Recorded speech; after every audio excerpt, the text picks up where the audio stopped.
Welcome to my channel, where mysteries unfold, strange tales come to life, and the unexplained takes center stage. Here, we dive deep into eerie legends, unsolved cases, and supernatural phenomena that defy logic. Are you ready to step into the unknown? Brace yourself, keep an open mind, and join us as we uncover the world's greatest mysteries. Please listen to the story, A Final Message from Beyond. I'm Kailyn. I host Heart Starts Pounding, a podcast of horrors, hauntings, and mysteries. It's a show for those with dark curiosities. We cover lots of paranormal, spooky dark history, and true crime stories. And part of the reason why I'm really interested in those kinds of stories is because of an experience I had growing up, when I think I had a haunted piano in my house. Back in the day, my dad bought a piano from an estate sale. There was a man who passed away, and he had this upright piano from the 70s or 80s maybe. I don't know how old it was. So my dad, who was a piano player himself, bought it and brought it to our house.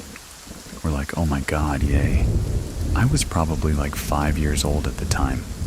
So I started taking piano lessons, and I would sit and I would play this piano. And there was always kind of like a weird vibe to it. Right when you walk in the front door, it was to the left, and to the right was the stairs. And I remember it was around the time we got the piano that I would start, like running up the stairs to get to my room. Like I couldn't ever at night walk by this room. I always had to run, because I would always get really spooked. It just had a weird vibe, but during the day it felt okay. So I would play the piano and practice. One day my dad and I are walking up the stairs, and we get to the point where, as you're walking up the stairs, eventually you can't see the piano anymore, because you get to like the second story. And just as my head clears the second story, and I can't see the piano anymore, my dad's in front of me. We hear the piano play. It's like something jumped on the piano. And immediately my dad's like, get the cat. We think it's maybe the cat jumped on the piano. I run downstairs. Cat's nowhere to be found. I'm like, Dad, I don't think the cat's down here. And we go upstairs, and the cat is sleeping on my dad's bed. And we both looked at each other, and both of us were like, whoa. And from that moment on, we kind of started joking that the piano was haunted. Fast forward about a year from then, I'm getting a little bit better at playing the piano. I can sit down and play a song by myself. So I'm sitting, and I'm playing the piano. And as I'm playing, I start getting this weird feeling. It's like the feeling that something's watching me. And I think, sometimes my dad would come in and watch me play. Whatever. And I'm thinking that my dad is behind me. So I'm starting to show off a little bit. I'm playing more and more. And I look down at my left hand, because I'm about to play a little bit with my left hand. And at the bottom of the piano, the lower register, the 3 lowest notes, all pressed down together, as if a hand was on the piano pressing them. But nothing else was touching the piano.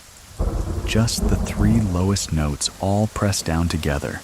They make the noise, and then they come up, and I bolted out of the room. It was the strangest thing I'd ever seen in my life. It felt like someone was standing behind me. And then I watched the piano play by itself. So I run out, and my dad's like, what's going on? What happened? And I'm like, the piano played itself. It played by itself. I don't know what's going on. And it was another moment of us just being like, oh, that's very spooky that something's going on. Over the years, some weird stuff like that would happen. A note would play by itself. I would be upstairs. I would hear the piano kind of make a noise. And not that.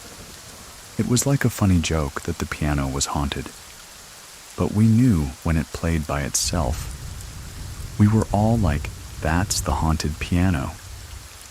And we'd all get a chill, like it always stayed scary to us. But we tried to cope with it by laughing about it. The weirdest thing that happened was, when I was 14 years old, my grandmother passed away.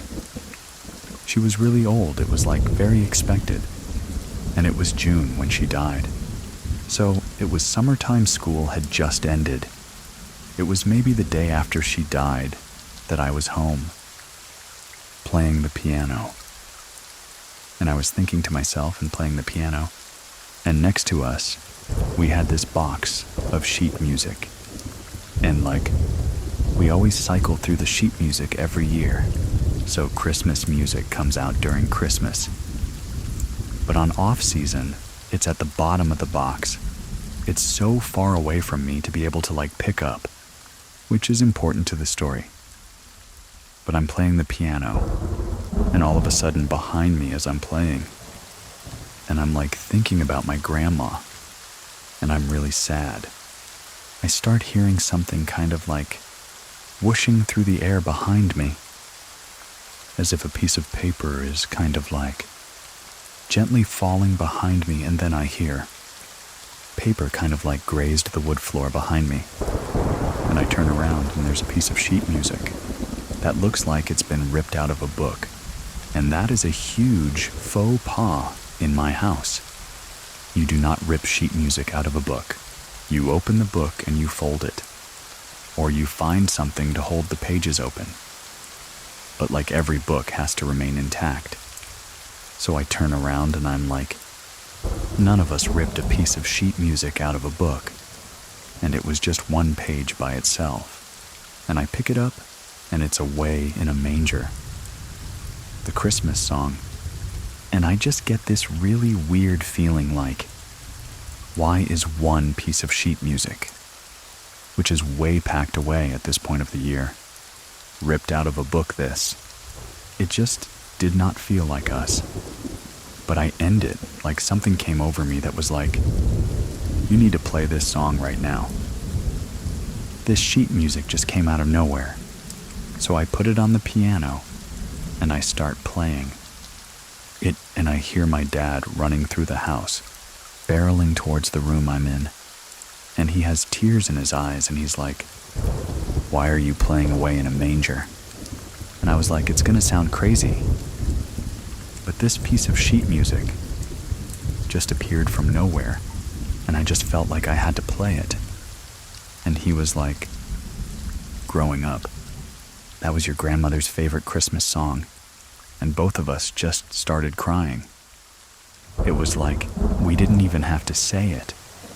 But in that moment, we were she wanted me to play that song one more time. And I don't know if the piano was some sort of conduit, a portal of some sort. Maybe. I don't know. I'm not a scientist, I don't know if it just had some sort of connection where she was able to make that last request through the piano, specifically. But after that, nothing weird ever happened with the piano again. That was the last thing. So, we have Kailyn here with us from Heart Starts Pounding. Thank you so much for sharing your story with us. I do have a few questions about it. Do you know where the piano came from and all of that? I don't know exactly who it was or the house. I just know, and I asked my dad later on, exactly where he got it from and all. He knows is that a guy passed away, had the piano, and he went and bought it for cheap. And you always hear something about the haunted piano, like in some classic stories, but never heard one, on the show. I know, yeah. It is kind of like a haunted house kind of trope. But no, it really was for us a very real thing. Wow. We got rid of that piano a few years later, and then upgraded to a nicer one. And there's been nothing weird with it. 'Cause it was like a new piano. it's just that one. When all this stuff was happening, did you ever talk with anybody else in the house? About it, just my dad. I mean, my dad was the only other person that played the piano, so we were really the only two interacting with it. I have a sibling who's also in the house and was like, always thought that the house was haunted in some way. Like always felt, and same thing. Like even to this day runs past that room, just from growing up. Like always having that weird feeling. But it was mainly just my dad and I that were like, something's going on, we don't know what it is. But something's going on, wow. So like it was normal for you then to like, oh, this thing is haunted, I would say? Yeah, normal in a way that was still scary though. Like we still were freaked out by it being haunted. It was like one of those unspoken things though, that both of us were like, the piano's haunted. No one for a second was like, yeah. But I don't know if ghosts are real. Maybe something else is going on. Both of us were just like, no, it's haunted. That's bizarre. Yeah, it was very bizarre.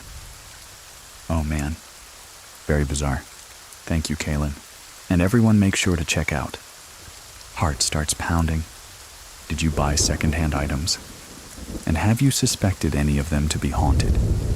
Let me know, remember, that you can get ad-free episodes and support what we're doing by trying out Scary Plus. And if you have a story, go to truescarystory.com. I'll link to everything in the description of this episode. If you're following the show, I'll talk to you next week. Thank you very much for listening. Keep it scary, everyone. See you soon, everyone.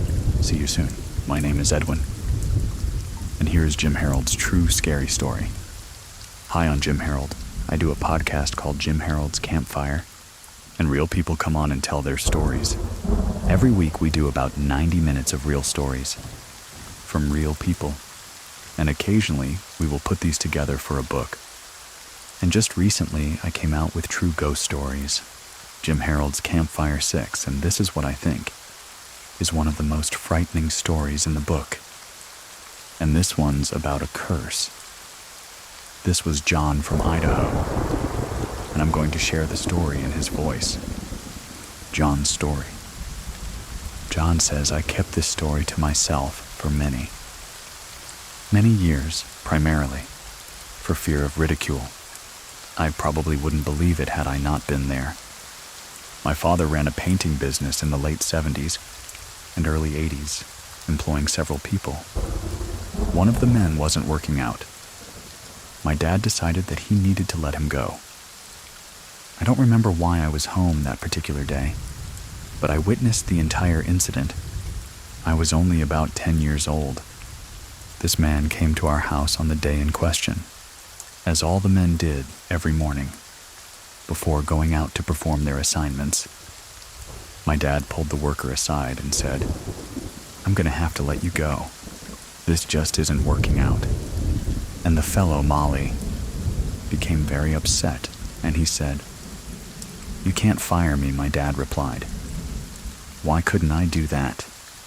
The man said, Because I'm Jesus Christ. What do you say to that, my dad says. You're not Jesus Christ. You're fired, and you need to leave. This man was obviously very upset. He looked at all of us and said, I curse you, I curse you. I curse your family.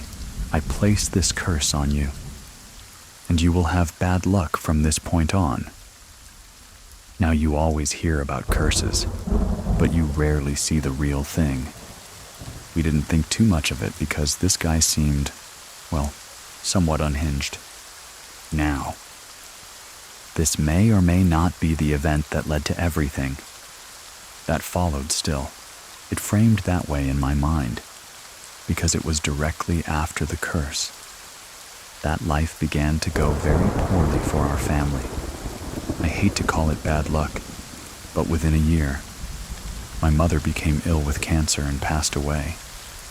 Then my dad had a couple of multi-million-dollar lawsuits filed against his business due to a couple of freakish accidents.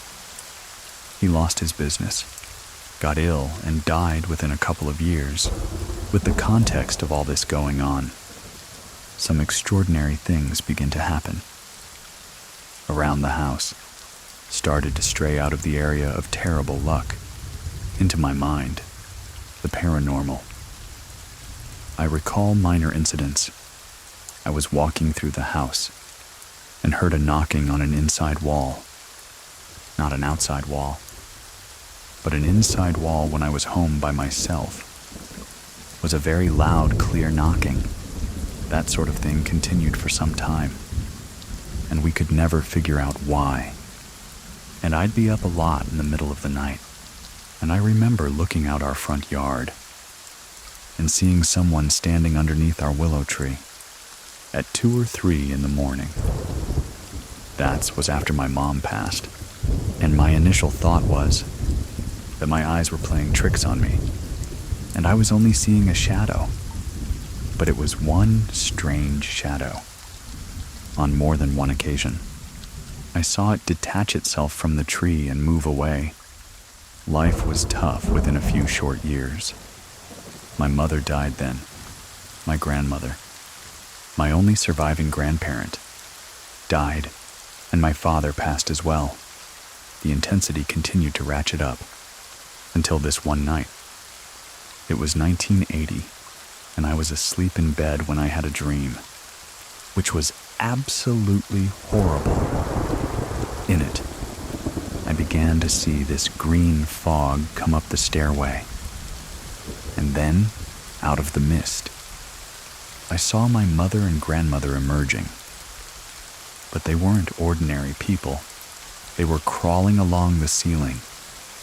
With claws and fangs, it was just a terrible, terrible dream. I woke up with a start, very shaken, but clearly cognizant that this was just a dream. And at that point, I felt pressure on my chest, pushing me down into my bed and holding me there. Of course, I'm familiar with sleep paralysis, but I don't know how to think about it. Sometimes I considered it a purely physical phenomenon. In other times, I believe there was a supernatural component that may exist. And when I experienced it, it felt anything but physical. As a matter of fact, it seemed like what I believe they call the old hag syndrome. That seemed to be a lot more appropriate. Because not only was I unable to move, but I felt pressure pushing me down into my bed. Then, as I was fully awake, struggling against that force, I heard a voice whisper my name very loudly. Clearly next to me, it said, "John." I still couldn't move. I was obviously scared to death in trying to shake this off. Finally, the pressure was released. I jumped out of my bed and quickly went toward my light switch. Underneath it, I saw something very hard to describe. Words fail me, and I don't know what to call it. Maybe a creature. It stood about 3 foot tall. It was red and had a scaly body. Very thick, was about the size of a fire hydrant. At least that's what it reminded me of. Around its head, going all the way around in a circle, were small horns protruding outward. I saw it, I stopped. And I'm telling the truth. It opened its mouth and it laughed at me. I leapt to the side, turned on the light switch, and there was nothing. I was very shaken at that point, questioning my sanity. I went downstairs into the living room. I sat down in a chair. I put my head in my hands, trying to make sense of the world. Opposite me, our television set. Well, it turned itself on. We didn't have a remote control. It was 1980. You had to physically go over to the deviant Bolivian about I didn't turn it on. And I know it. It powered on by itself. Stations didn't broadcast 24/7 back then. so there was only static on the television. I didn't know what to do. I got up, shut it off, and looked out the front window. There was that shadow again standing. I don't remember what happened from there, except to say I tucked this away as best as possible into the back of my psyche, thinking nobody would ever believe this if you said I felt a touch. I heard a kick, that's one thing, but to claim I saw a creature that I could see and describe, that's likely to be dismissed. But there it is, that's my story. After my father died, everything seemed to just turn around. It was a strange series of horrible coincidences for those few years, if that's what they were, coincidences. I have my doubts. It was just one tragedy after another, and I wouldn't have tied it together had I not seen that man point at us, look us in the eye and say, "I curse you. I curse you. I curse you." And that's the story of John from Idaho, from the files of Jim Harold's campfire. So what do you think I mean? To be clear, that's John's story, not mine, thank goodness. But are curses possible? Can we be cursed? And I do believe in the triumph of good over evil. But I also think evil exists, and I believe curses are real. And they can have real impact, and I believe they had a real impact on John. What a story. It's really awesome to be on the show with Edwin, and love what he does. And we do our own little version of true ghost stories that you can find Jim Harold's Campfire anywhere you find podcasts. And we do it every week, 90 minutes of people calling in. Very kind of raw and just their first-person experiences with the strange and supernatural.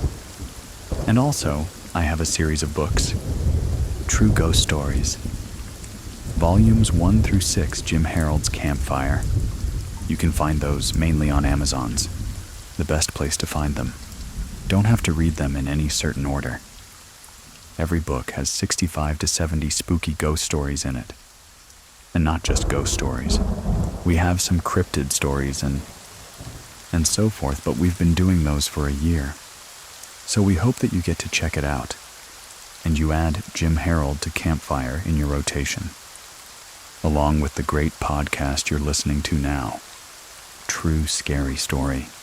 Thank you so much for being on the show, Jim. If you want to hear my story, through an interview with Jim, go check out his podcast over on the Paranormal podcast and let him know I sent you. Thank you very much for listening. Keep it scary, everyone. See you soon. See you. Please listen to the story Chased by Spirits, my family's paranormal encounter. I grew up in this really tiny town called Cleveland, Utah. The house was known as the very first post office in this really small town when Utah was founded. It was so old that when we did some renovations on the house, we would cut into it and see that it was logs on the inside. That's how old it was. It was an old log post office. My mom and dad decided to create a bedroom in the attic space upstairs. They cut a hole in the ceiling and built these really rickety, steep kind of stairs that went up into this little attic space. The top right corner of the room would be where the stairs would come up. Right at the top of those stairs, in the bottom right corner, was my bed, up against the wall, right in that corner, right there across the room. In the bottom left corner would be my sister's bed, and then in the top left corner was my brother's bed. I used to see this really dark shadow every night. I would wake up in the middle of the night. Somebody was in the room with me, watching me.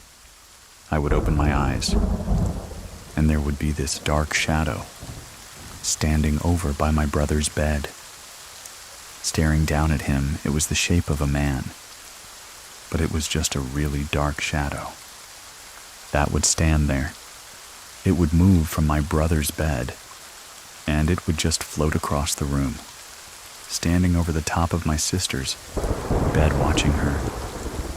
If I felt myself waking up, I would keep my eyes closed and wait for my brother to move, or wait for my sister to move, and then I would open my eyes. Then he would be standing right by me, staring down at me, watching me sleep.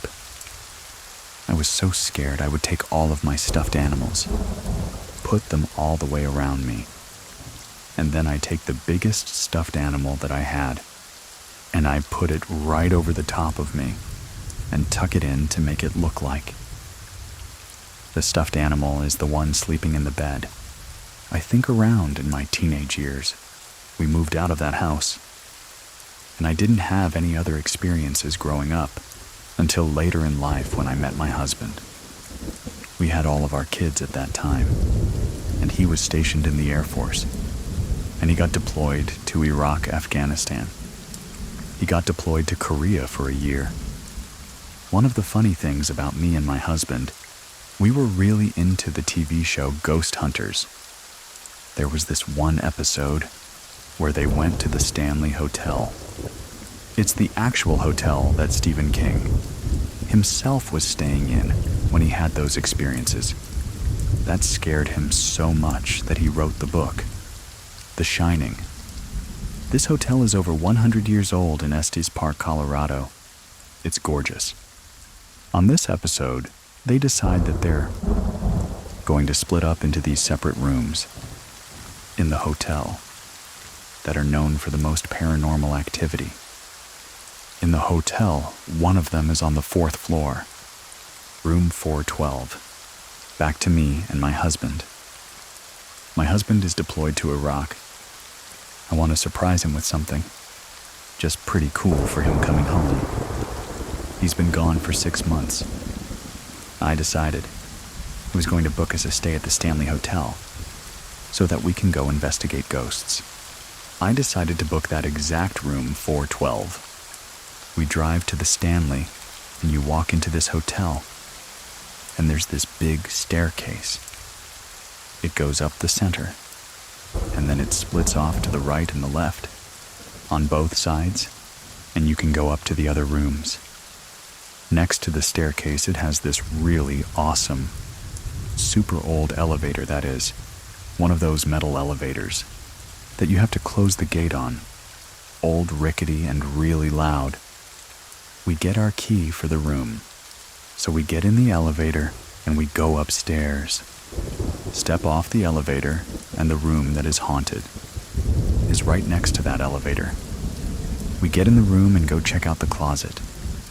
This closet is 100 years old, full hard wood.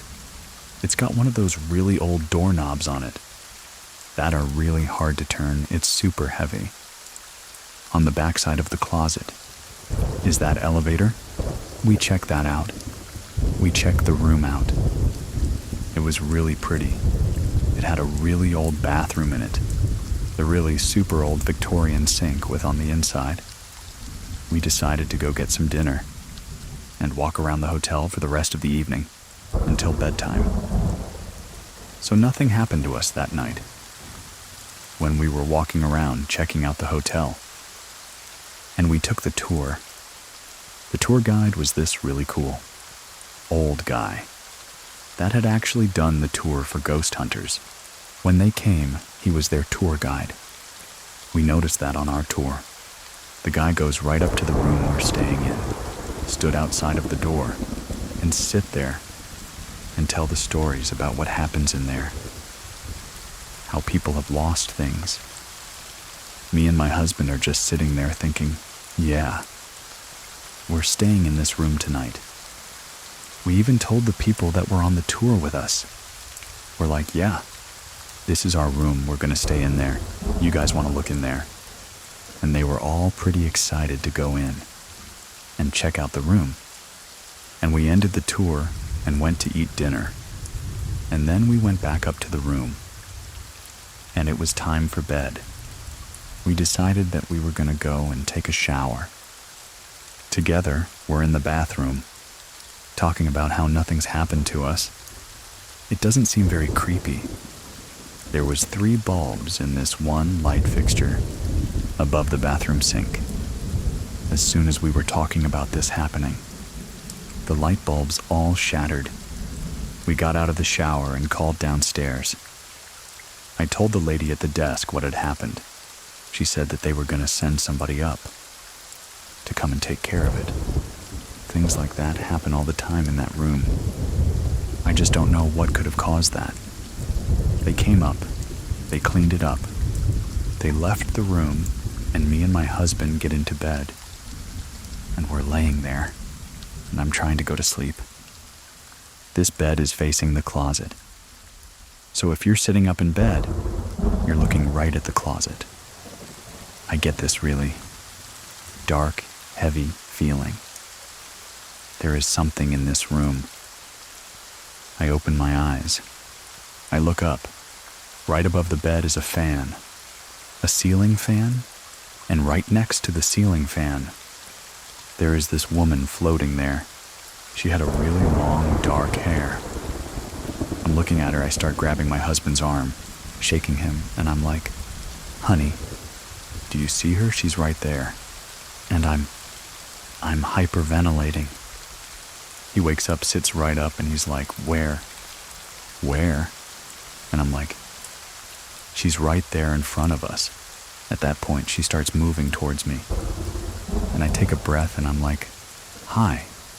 She stops, tips her head sideways. We laid down to go back to sleep, and I could not go to sleep. The morning after, we went downstairs to go tell the people that I had an experience. There's a tour guide there. And I tell her what had happened to me last night. And she kind of just, "Yeah, that happens all the time." It seemed like she didn't believe me, didn't take me seriously. We decided we were going to go look around the town and check out the hotel more. It's pretty big. It's got a few outbuildings too. We spent the day just being tourists. We get back to the hotel. My husband decides what he's going to do. He grabs this little L, no smoking sign that is sitting on top of the dresser, and he's going to put it right in front of the closet door. Slide it right under it just in case something happens. We go to sleep, and nothing else happens that night. The next morning, the closet door is closed, but the little LS sign was out in the middle of the floor. I'm feeling really uneasy about staying in this hotel and room because we had one more night there. I call my mom. I'm bawling. I don't want to stay here. And my husband's being a sweetheart, sitting there telling me it's going to be okay. We just got one more night. Let's just stay here. And I said, "Okay, we'll just stay," because it was paid for that night. Actually, nothing happened to us. We just woke up and left to go back home. I would absolutely stay at the Stanley Hotel again. The hotel was beautiful. The food was amazing. From their little old-fashioned restaurant. And the rooms were really comfortable. Really scary, but really comfortable. I would not stay on the 4th floor again. Not at all, not in any of the rooms on the 4th floor. Forget it. Throughout our marriage, we have had quite a few paranormal, inexplicable things that have happened. After we went and stayed at the Stanley Hotel, we had moved out of the house that we were staying. At the time, we moved on to base housing at Hill Air Force Base. Cabinet doors would open and close. You would hear whispers or voices throughout the house. When I was in my room laying on the bed, I would be reading, and right above the book, I would see this little boy's head just quickly dash past the bottom of the bed. One other instance. Me and my husband were laying in our bed watching TV. All of a sudden, all of the stuff that was in there, our bathroom, fell off of the shelves into the bathtub. Another time that I was laying in bed, all of a sudden, I felt these little steps stepping next to me, from my feet all the way up to my head. And I turned and I looked, and there was nothing there. we decided that we wanted to name this little ghost. And I'm like, how about we name him Billy? At that exact same time, my husband said that in his head popped the name Billy. After this house, we had moved off a base. It was Halloween, and we felt this ghost presence had followed us. Because same thing started happening in this other house. I took my kids to go see my mom for Halloween.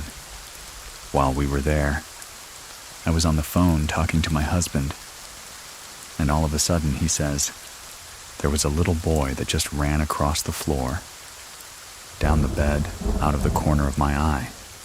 The kid ran across the room. We're sitting there talking about it, and then all of a sudden you hear in the living room the sound of one of my Halloween decorations go off. This Halloween decoration, it was broken, the motion active part of it was busted, and it was an old gravestone that would crack open and scream at you. The only way for it to go off was for somebody to push it. We moved to Montana. We had a bunch of things happen in that house. My children saw these things. My son Lincoln, he is very sensitive. A couple of days ago, I was in my room. My son's girlfriend. I was going to show her something on my phone. I was walking down my hallway, passing the kitchen, and out of the corner of my eye, I see my son standing in the kitchen. In front of the sink, his back was to me. I thought, okay, I'm going to go show Lincoln first. When I turned to look into the kitchen, he's not there. He is not there. There is nobody there. He comes walking in through the family room. In the back door, I explained to him. This ghost, or mimic, or whatever this was, looked just like him. I have no idea what that was. But it scared the crap out of me. That's the first time something's happened to me, personally, in this house. I'm hoping nothing else happens here. I'm almost over the whole ghost thing. Haha, balding. We have had other situations where we would be sitting out on the porch. We live up in Willow, Alaska. It's a really tiny town in the middle of the forest. We have neighbors that aren't very close to us. We would be sitting out on the porch, and you would hear strange howls, moans, and growls over in that forest. Over there, across the lake, we're avid hunters. We know what it sounds like when a moose is in heat. Just doesn't sound anything like that. Me and my son and his friends, we always talk about shapeshifters up here all the time. Skinwalkers is a big deal in Alaska. A skinwalker can take certain forms of people or things. I don't know if it could have possibly been something like that. I can't tell you. I really have no idea what it could possibly have been. I don't know if it's the places that we've lived in, or if it's because my side of the family, is so sensitive to ghosts, or if it's Lincoln himself. If he attracts these things coming to us, everywhere that we've been, in all of the houses that we've lived in, I haven't really been very scared, even though we've had these experiences happen to us. Every time I'm thinking that we're in a new place, it's going to be great. There's nothing going to happen. Then something happens. You can share your story with us over at True, Scary Storycom, and to listen without ads, and support the show at the same time. Visit scaryplus.com if you're following the show. I'll talk to you next week. Thank you very much for listening. Keep it scary, everyone. See you soon. Everyone, see you soon. Everyone, please listen to the story Chased by Spirits, my family's paranormal encounter. I grew up in this really tiny town called Cleveland, Utah. The house was known as the very first post office in this really small town when Utah was founded. It was so old that when we did some renovations on the house, we would cut into it and see that it was logs on the inside. That's how old it was. It was an old log post office. My mom and dad decided to create a bedroom in the attic space upstairs. They cut a hole in the ceiling and built these really rickety, steep kind of stairs that went up into this little attic space. The top right corner of the room would be where the stairs would come up, right at the top of those stairs. In the bottom right corner was my bed, up against the wall, right in that corner, right there across the room. In the bottom left corner would be my sister's bed, and then in the top left corner was my brother's bed. I used to see this really dark shadow every night. I would wake up in the middle of the night. Somebody was in the room with me watching me. I would open my eyes, and there would be this dark shadow standing over by my brother's bed. Staring down at him, it was the shape of a man, but it was just a really dark shadow. That would stand there. It would move from my brother's bed, and it would just float across the room, standing over the top of my sister's bed watching her. If I felt myself waking up, I would keep my eyes closed and wait for my brother to move, or wait for my sister to move, and then I would open my eyes. Then he would be standing right by me, staring down at me, watching me sleep. I was so scared I would take all of my stuffed animals, put them all the way around me, and then I'd take the biggest stuffed animal that I had, and I'd put it right over the top of me and tuck it in to make it look like. The stuffed animal is the one sleeping in the bed. I think around in my teenage years, we moved out of that house, and I didn't have any other experiences growing up until later in life when I met my husband. We had all of our kids at that time, and he was stationed in the Air Force, and he got deployed to Iraq, Afghanistan. He got deployed to Korea for a year. One of the funny things about me and my husband, we were really into the TV show Ghost Hunters. There was this one episode where they went to the Stanley Hotel. It's the actual hotel that Stephen King himself was staying in when he had those experiences. That scared him so much that he wrote the book, The Shining. This hotel is over 100 years old in Estes Park, Colorado. It's gorgeous. On this episode, they decide that they're going to split up into these separate rooms in the hotel that are known for the most paranormal activity. In the hotel, one of them is on the 4th floor, room 412. Back to me and my husband. My husband is deployed to Iraq. I want to surprise him with something. Just pretty cool for him coming home. He's been gone for 6 months. I decided I was going to book us a stay at the Stanley Hotel so that we can go investigate ghosts. I decided to book that exact room 412. We drive to the Stanley, and you walk into this hotel, and there's this big staircase.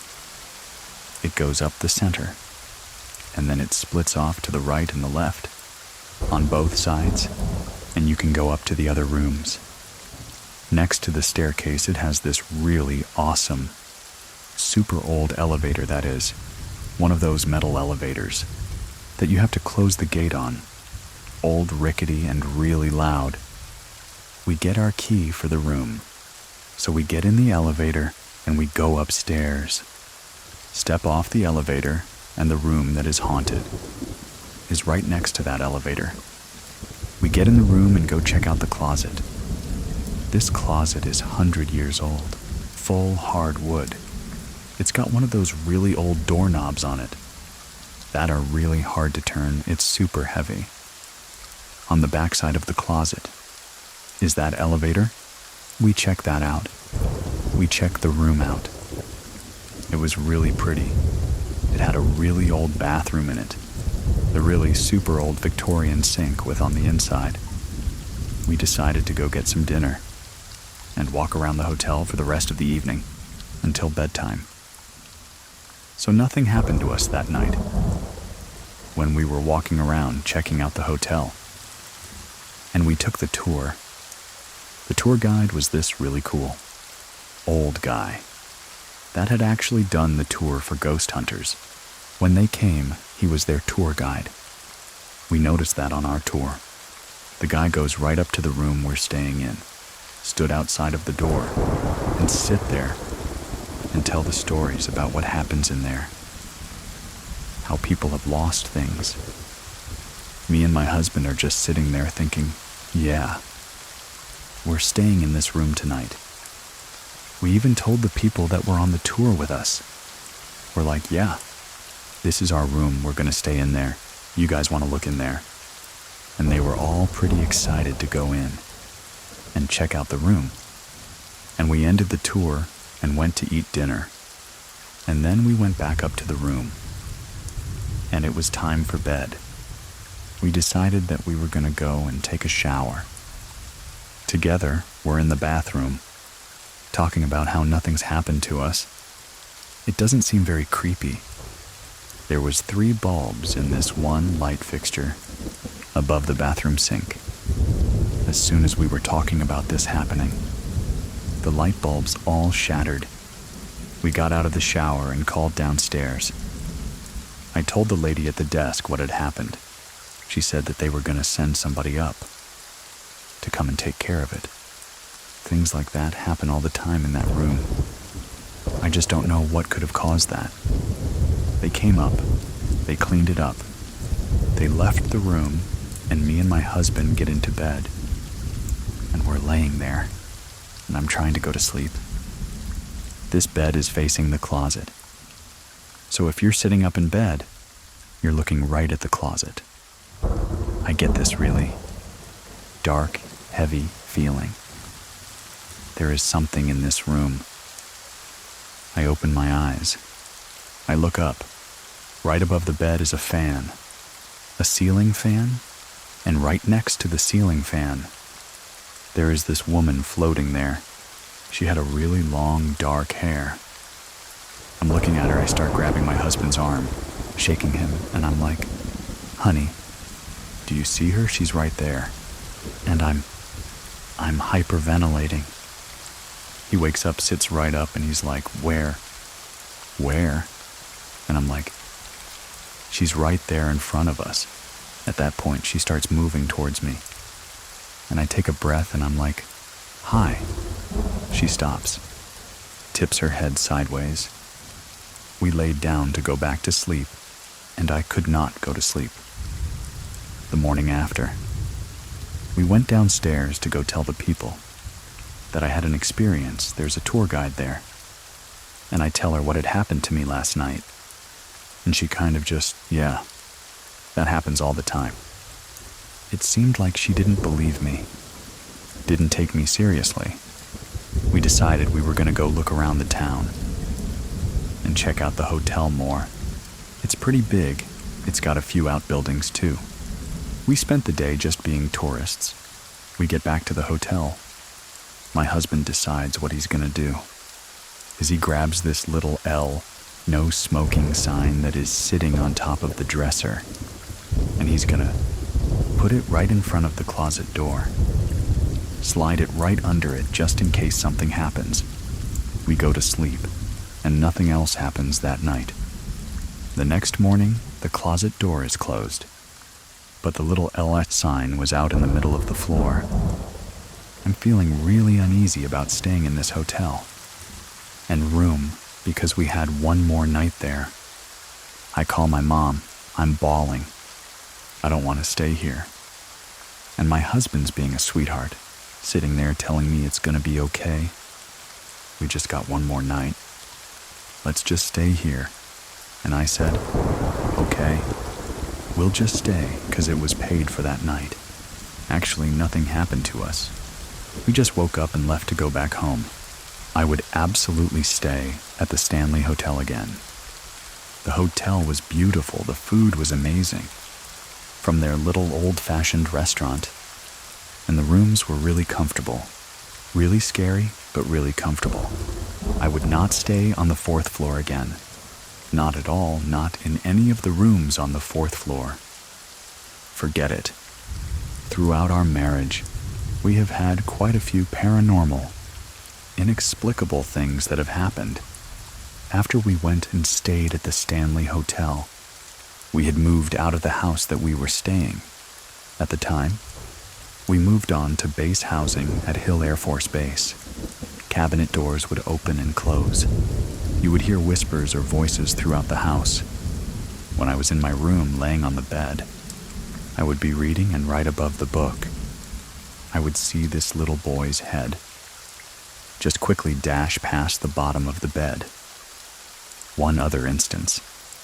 Me and my husband were laying in our bed watching TV. All of a sudden, all of the stuff that was in there, our bathroom, fell off of the shelves into the bathtub.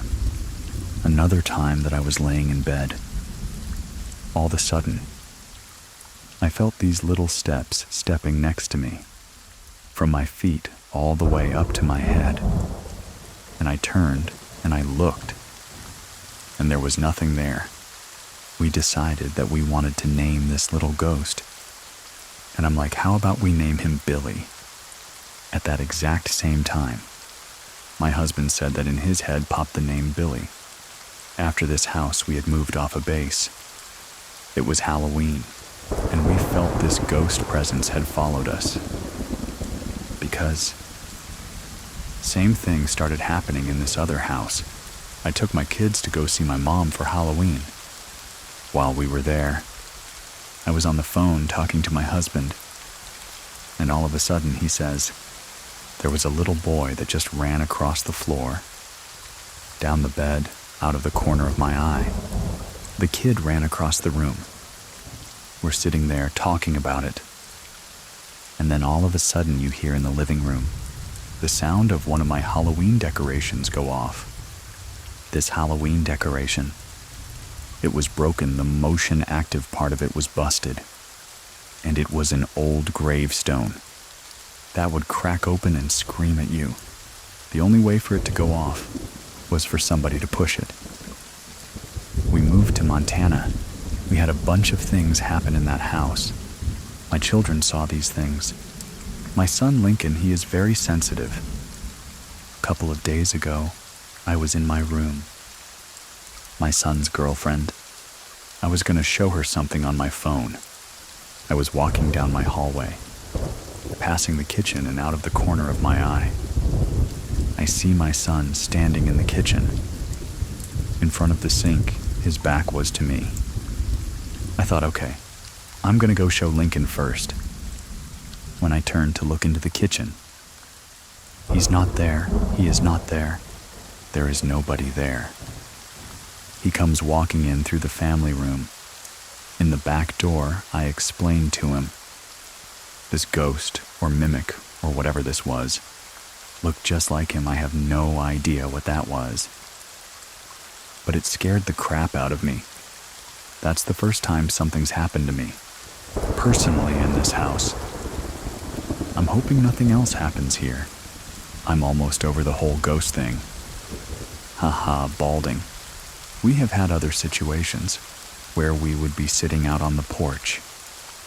We live up in Willow, Alaska. It's a really tiny town in the middle of the forest. We have neighbors that aren't very close to us. We would be sitting out on the porch, and you would hear strange howls, moans, and growls over in that forest. Over there, across the lake, we're avid hunters. We know what it sounds like when a moose is in heat. Just doesn't sound anything like that. Me and my son and his friends, we always talk about shapeshifters up here all the time. Skinwalkers is a big deal in Alaska. A skinwalker can take certain forms of people or things. I don't know if it could have possibly been something like that. I can't tell you. I really have no idea what it could possibly have been. I don't know if it's the places that we've lived in, or if it's because my side of the family, is so sensitive to ghosts. or if it's Lincoln himself. If he attracts these things coming to us everywhere that we've been, in all of the houses that we've lived in. I haven't really been very scared, even though we've had these experiences happen to us. Every time I'm thinking that we're in a new place, it's going to be great. There's nothing going to happen. Then something happens. You can share your story with us over at True Scary Storycom, and to listen without ads and support the show at the same time. Visit scaryplus.com. If you're following the show, I'll talk to you next week. Thank you very much for listening. Keep it scary, everyone. See you soon. Everyone, see you soon. Everyone, please listen to the story, The Ghost in the Nightgown, A Mother's Paranormal. My name is Edwin, and here is Fatima's true scary story. I always felt and sensed and saw things that not a lot of people would see. I came to understand later in life that it actually is something that runs in my family. I have a very religious family. Both sides are Islamic, so in the Islamic faith, there's a thing about jinn. And my mother would always chalk it up to the devil, or the darkness just manifesting into something that is playing tricks on you. So as a child, I would sense things. I often felt dismissed, and I think that at some point, I just stopped seeing things. But my real story begins when I was pregnant with my daughter in 2007. Everything just amplified. All of my senses just increased in a way that was overwhelming. I could feel energies around me. I could feel eyes on me at nighttime. I never really talked about it. My husband had no idea at the time, and it was something that I wasn't really familiar with. And then we fast forward a bit, and my baby is born. I brought her home, and for like a good month, things were quiet. And then all of a sudden, I started seeing shadows. And I started seeing orbs out of my peripheral vision. I'm extremely sleep deprived. I'm waking up every hour and a half to 2 hours to feed my baby. And needless to say, petrified to go to sleep. On one specific afternoon, I decided to take a nap with my daughter at the same time because of these, like, weird feelings I had. I didn't love leaving her in her nursery, so I kept her in the co-sleeper. That was attached to the side of my bed. I fell asleep with her. I woke up and got up to go to the restroom and walked to my bedroom door. Right there, standing in the bedroom door, is a little girl. I would say she's about 7 years old. She had a headband on. She had these little baby doll shoes. The minute I saw her, I lost my mind, and I rushed over towards the bed so I could be next to my daughter. When I looked at my bed, I was still laying in it. And then the minute I got that realization, it was like I whoosh back into my body. I get up out of the bed and walk towards the door, and I don't see her there. And I feel obviously a sense of relief. I could chalk this up to sleep deprivation, nightmare, whatever, and I walk through my door, and the minute I walk through the door, all of my hairs, like on the back of my neck, my scalp, my whole body, he's in full-blown goosebumps. Whoever that was is here. I can feel her. I came to realize later on that that was astral projection. So I guess I was seeing this child on the astral plane, but at the time I had no idea what that meant. My family is very religiously complex, and it was complicated. I didn't even know really who to pray to. One night, I did put her in her crib in her room, and we had the monitor. But they're not the video monitors, it's the audio only. So that night, I went to bed with no real issue. All of a sudden, I started to feel a ruffling at my feet, and I was still partially asleep. but aware that it was happening. It felt like a fur ball, almost like I had a pet. But I did not have a pet at the time, just running through my feet. I started to come out of sleep. On the voice monitor, I hear an inaudible female child speaking from my daughter's room. Of course. I spring out of bed at that moment, and I'm like, crap. She's here. And I run into my daughter's room. And as I'm running to her room, my daughter starts screaming. So it prompted me to think that she definitely sensed that girl was there. I go in her room, I take her out of her crib. It's probably about 2:30 in the morning at this point. And I'm like, breathe in, breathe out, everything is fine. You know, justifying it away like it's a nightmare. You're tired. You've been through a lot. Just like sit in the rocking chair.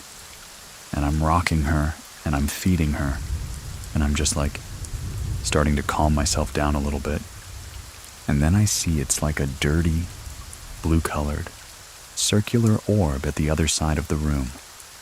In my mind, so I'm not seeing this with my eyes, I'm seeing the image of that child. All of the hair stand up in my body, and I start to feel like a cold draft just starting to come over me. So, I take my baby out of the room and I go in the bedroom. It was like, that's it. I'm not putting her in that room, and we fall asleep. I still struggle when I speak about this story because it freaks me out so much. I kept it in for a while, and those are the 2 times I actually saw her. But I sensed her often, and it just got to a point where I was like, I need to talk to someone about this, and hopeful that they won't think I'm not. So the choice of people was a friend of mine that I used to work with. I called her and blubbered to her.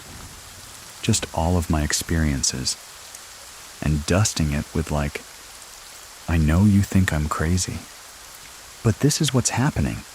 And she told me that she knew of a medium. That was actually someone that she worked with at one point in time. So she gave me her number, and I didn't even skip a beat. I called her right away and asked if we could meet. We met at a local place near my apartment where I lived, and she kind of asked me not to give her details because she wanted to have a clean reading. When she got there, you know, she kind of knew I was in a state of distress.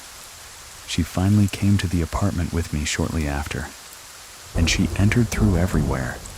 In the minute she got to my room, she told me, I sense a little girl here, and she has been with you for a very long time, and she feels like she's got a bit of envy because you have this child that you're focusing all of your attention on. My entire life, I never recalled ever seeing a little girl, but I always felt like even when I was alone, that I was actually not alone. She did a lot of sage. She did some banishing type things, like brought in the white light and, you know, demanded that the child leave. And after that, it started to calm down, like I didn't really feel her presence anymore. But it was definitely the entryway into other visitations. The entity of a little girl was only the start. Fatima is about to meet what she refers to as the woman. Her story continues. Stay with us. We've rented since we had our children, and I'm currently living in the 4th place that we've rented. The one common theme is this woman. I was sleeping, and I started to come out of a state of sleep. I saw this woman standing at the foot of my bed. She was wearing a white nightgown, but her hair for me was completely covering her face, so I couldn't see her face. I tried to move, tried to scream, and I couldn't, and I came to realize later, this was sleep paralysis. She was standing there. She feels threatening, desperate she feels, sinister, and she's not a comfortable energy to be around. The next morning, I wake up finally. I guess I went to sleep, and I go into the kitchen, and I'm starting to make breakfast. And my 7-year-old daughter comes downstairs, and she proceeds to tell me that she was just upstairs, and she saw a woman with the same description walking down the hallway. To get that overall feeling, when your child confirms that, what actually happened to you was, something is jarring. We're in the same house, I'm having another. Well, it's a nightmare first. And I end up in a location in dreamland, where it's a house. She just pops up in my dream. I immediately sense that I'm in her domain, and I'm feeling very uncomfortable, and I want to leave. I'm trying to run, trying to scream. I can't do any of those things. So my eyes start to open when I woke up from this dream. She was at the foot of my bed, and I couldn't move for a good couple of seconds. Wake up the next morning after sleeping after that, and my second child is in the kitchen with me again, and I'm getting food ready. Almost simultaneously to me, feeling goosebumps on the back of my neck. My daughter, who is 3, 'cause it's my youngest, she goes a woman, and she describes her with a white dress and long, black hair just ran behind you. Again, that feeling overwhelms me. I'm in my bed. I'm completely frozen on my bed. And she's at the foot of my bed. And this time she climbs up the bed, like from my feet all the way up in, like a spider, like movement, and then comes on my chest and starts inhaling. The thing that wakes me is my daughter, screaming from her bed, breaks me out of the sleep paralysis. I run into her room, and she proceeds to tell me through tears and shaking that she just had a terrible dream about me, and a woman on top of me sucking my breath. This happened to me 2 weeks ago. I would say I believe it was the same woman, but she appeared in a very different way. I was having sleep paralysis. My door was open. It's dark, mind you. There's no lights. I could see a darker darkness. I can't describe it. It's like blacker than the darkness, right outside of my doorway in the hallway. So, not in my room, but right outside. She was crouched down, frog-like, with her head sort of tilted to the left. Jesus, I saw her. I lost my mind and my body. And then, as I was pulling myself out of the sleep paralysis, there was this sudden, whispering into my right ear. It didn't sound like just one person. It sounded like 7 or 8 different sounds in my ear, and I just woke up. I fully believed that that was the same person or entity.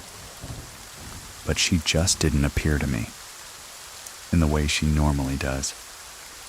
My daughter was sick. We were laying in my room, in my bed, watching movies. And it was just like, nursing her to health, so to speak. And she had to go to the bathroom. So she gets up out of the bed, and I'm still sitting in the bed. I pause the movie. She gets to my door before she gets into the hallway. She does that sound. I'm in my office now, and I can see my bed from where I'm sitting.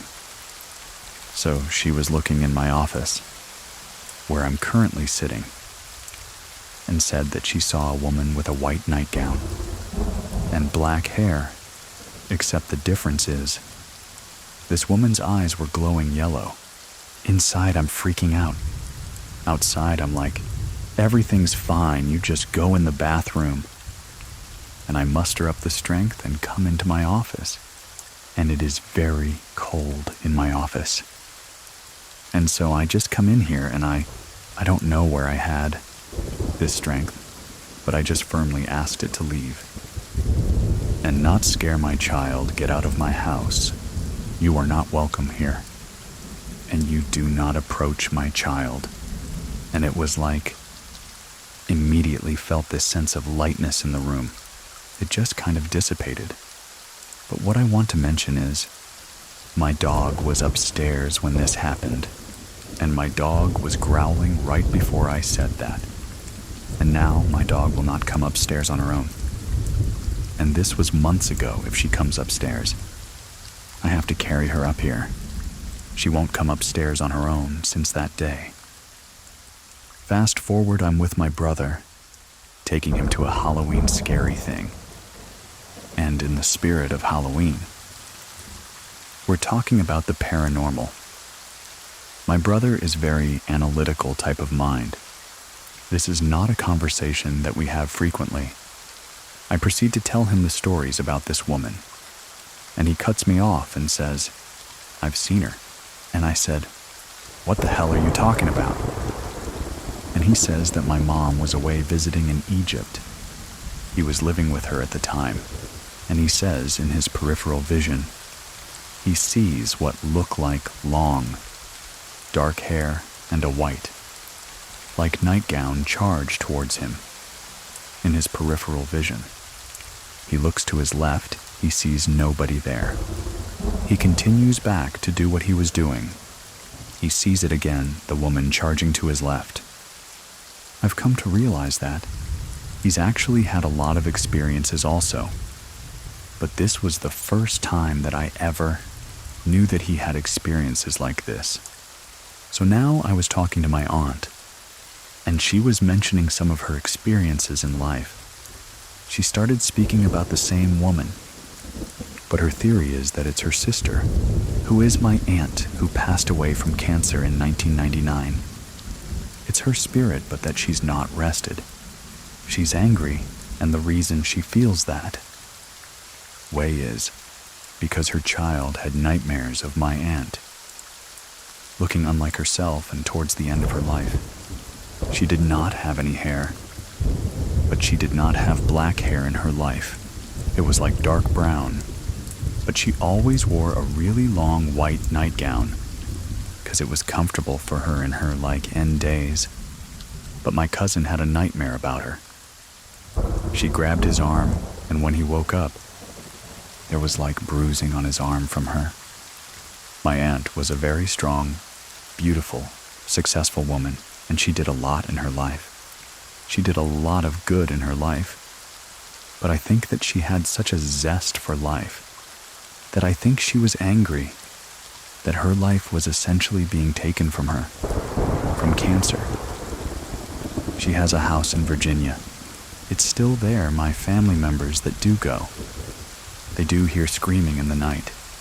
They feel her presence. There was a specific instance where a lot of family would come from Egypt and stay at this house together. My aunt was there, my mom was there, and my other aunt, that's deceased. Her grandchildren were there and they were all sleeping. My aunt heard screaming in the middle of the night, like a moaning screaming. They all ended up in the hallway saying, "Did you hear that? Did you hear that?" I cannot step foot into that house ever again. Share your story with our community by going to truescarystory.com. Free versions of this show are available on Scary Plus, and you can try it out for free. Links to this and to get in touch with me are in the description of this episode. Thank you very much for listening. Keep it scary, everyone. See you soon. See you soon. Please listen to the story True Hauntings Growing Up with the Unknown. My name is Melissa. I live in a small town near Victorville, California. My whole life, ever since I was 8 years old, I experienced my first paranormal story.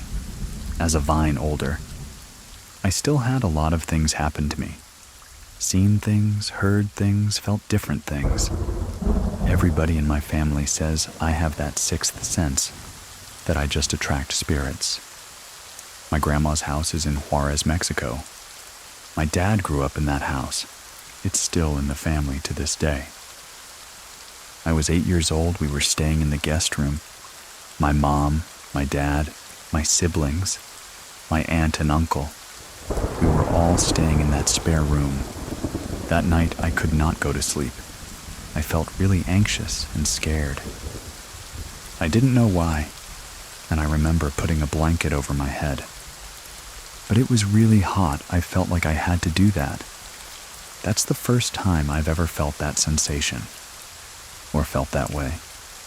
I was laying down, facing the curtain that they use as a door. As soon as I took the blanket off over my head, there was a man standing there against the doorway, a tall, slender figure wearing a hat, a trench coat, but it was just a shadow. I didn't see a face, just a shadow of a man standing there. I froze and then started crying. Everybody woke up, I told my mom. I saw somebody standing there by the doorway. Of course, when everybody looked, it was gone. Nobody was there. I didn't see anything the next day, but I don't even think I slept the next night. I just wanted to leave. I have an aunt who had seen that same man in that same room when she saw him. She said that he was kneeling as if he was praying. We're the only two that have ever seen him. My grandma. We said she always knew there was someone in that house, but it never bothered her. She never felt scared or threatened by it. My uncle, who lives in that house with my grandma, he would see things. He would feel like somebody was watching him. So a lot of people didn't like going to my grandma's house for that same reason. My dad did tell me when he had slept in that same room. He was falling asleep. He looked up on the ceiling. He saw a huge butterfly on the ceiling. My grandma always loved butterflies. We don't know who that could be, or if it's a family member. My grandma thinks it might be maybe an uncle of her. First, all I know about the house is that my dad grew up in it. There was one previous owner. There was a woman who got burned in that house, but the person I saw was a man. We still don't know who he is. I know there's been a lot of experiences in that house. My grandma passed away a few years ago. I went back after COVID and everything. It just feels different. It doesn't feel like whatever was there is there anymore. Growing up, I've had a lot of little, different instances and stories. When we first moved to the high desert, actually the first house we bought, a lot of things that would happen in that house. When we first moved in, my dad found a doll. It was made out of cloth. That was shoved inside a mason jar. It was closed. He took it out. He was in the pantry. He opened it. He thinks it was an innocent person that they had trapped in there. And in his way, he was setting that person free. He opened it up. I wouldn't say that's what caused all the things that would happen in that house. When I was younger, I would feel like somebody was watching me. I had to be in elementary school, maybe a 4th, 5th grade, when I was walking to that pantry, actually to grab something. I had my back facing the living room, towards the hallway where all the bedrooms were at. I just remember feeling this really cold sensation, as if something walks through you. My whole body just went cold. I froze. After I got out of that shock, I ran to where my mom and her friend were at, and I started crying. From then, I would always hear people talking or things, or whispers. I would hear my mom calling me. My mom's voice, and I would answer. Nobody was there. Nobody. It wasn't my mom. My mom used to have a lot of porcelain dolls as well. There was a ledge at the very top of the living room, and she had all these porcelain dolls there. I remember vividly laying down on the couch, looking up at this one doll she had in particular. She had curly blonde hair, blue and white dress. I remember looking at the doll. I was just staring at it. I remember the dog moving its head side to side, looking at me. We lived in that house up until I was, like in middle school. That's when we moved to a different house, in the same city, just about in every house I've ever moved to. I've always experienced or seen something, seeing something, hearing something. I started to believe, what if it is me? What if I am the one that everywhere I go, I just bring something with me? I had a friend, a really good friend of mine. I had gone over to her house. When I walked into her room, I felt this really heavy, uncomfortable feeling.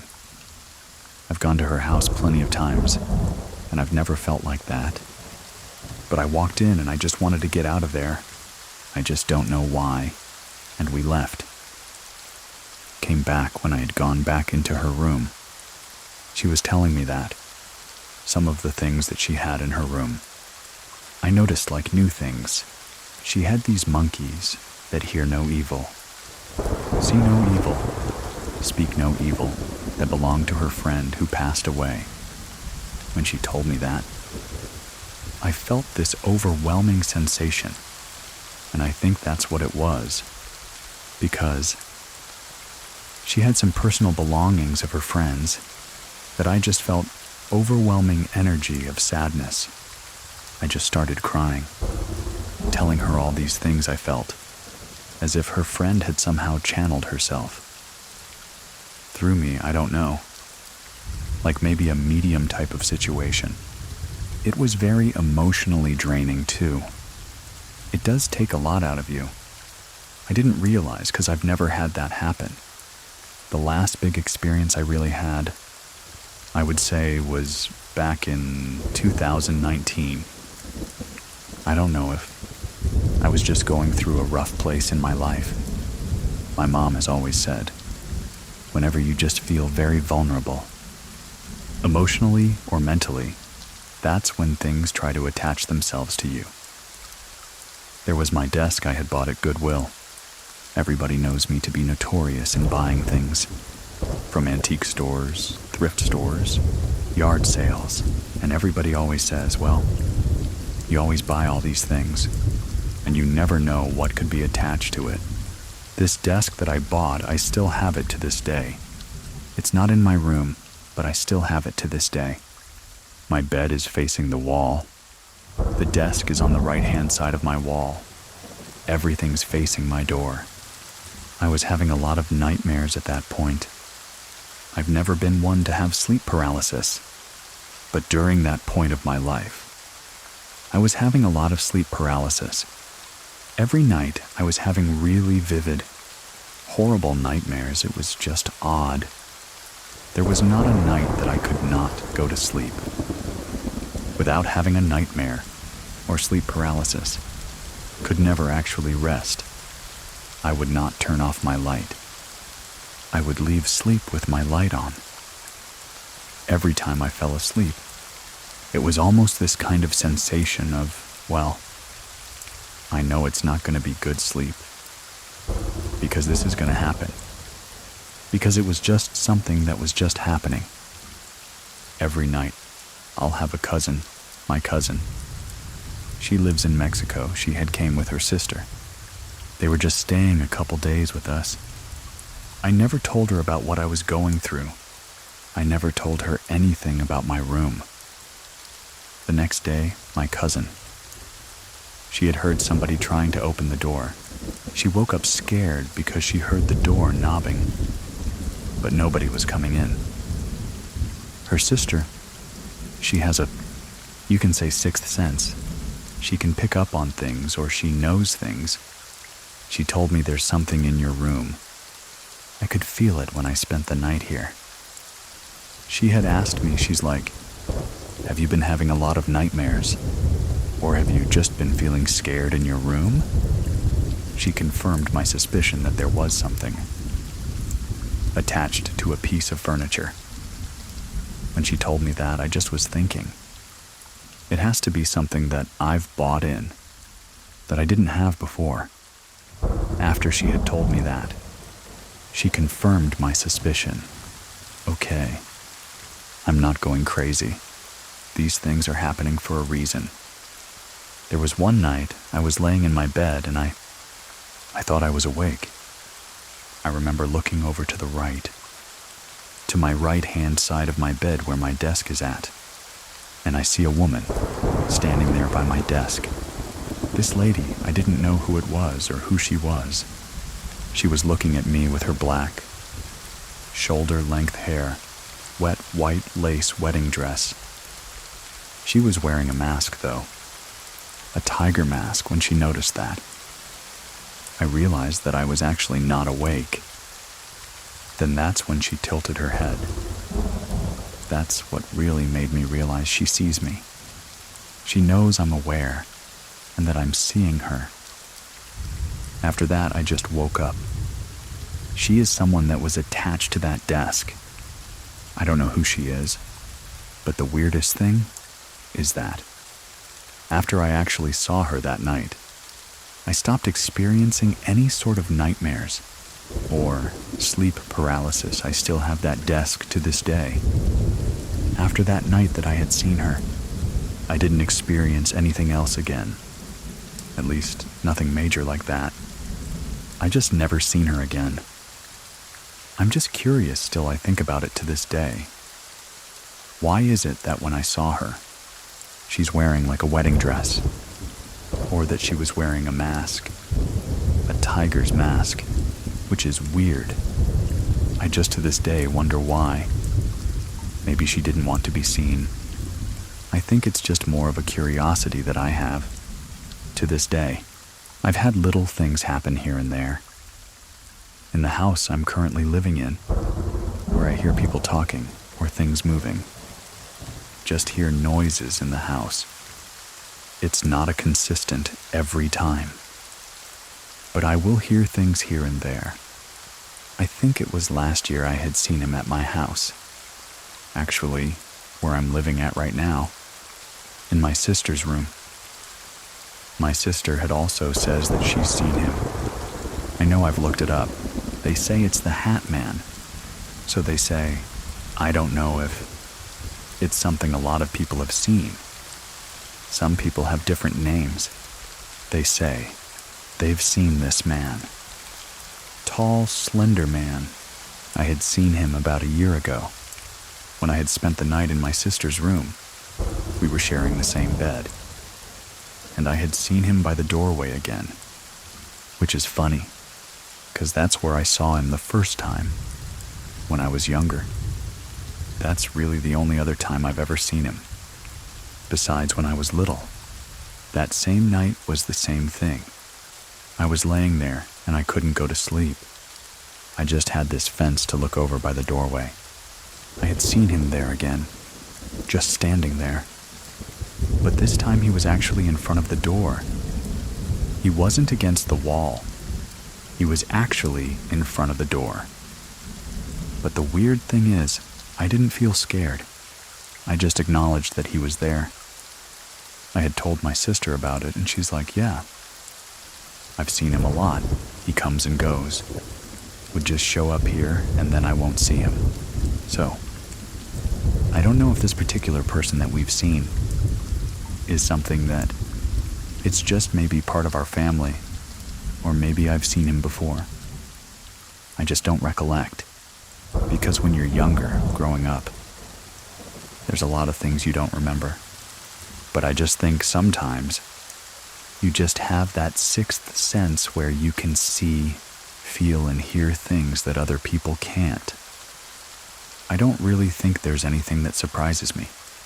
There's a lot of skeptics, or people that don't really believe in anything like that, but even then, it's one of those things that when you experience it, it's very real. You can share your own story with me over on scarystory.com, and if you want to support the show, try out Scary, plus you'll also get ad-free episodes. Thank you very much for listening. Keep it scary, everyone. See you soon, everyone. See you soon, everyone. 34. Real-life nightmare. Life inside a haunted house. My name is Ariel. I grew up in a haunted house for 14 years in Richmond, British Columbia, Canada. I moved into the house in 2005. I was 7 years old. From the very beginning, this eerie feeling. I felt like somebody was watching me. Like there was always something waiting around the corner.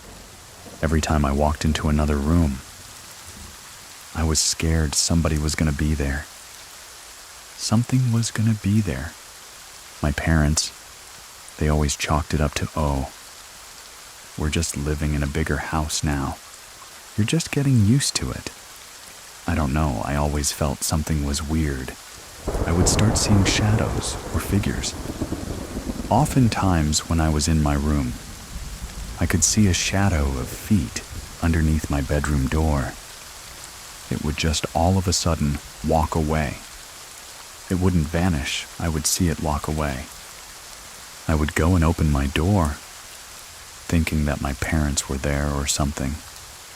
There's nobody there. Sometimes I would even hear creaking outside my door, like footsteps. A lot of nights there would be this really tall, looming shadow in the corner of my room. I would wake up in the middle of the night and see this super tall shadow that stretched from the floor all the way to my ceiling. Sometimes it was in one corner, and sometimes it was in another. It was in the shape of a tall, lanky man. I would look at it in the middle of the night, just trying to not see it, just trying to convince myself it's not there. There's nothing there. I was often paralyzed. I couldn't move. I'd hid under my blankets and hoped that I could go to sleep.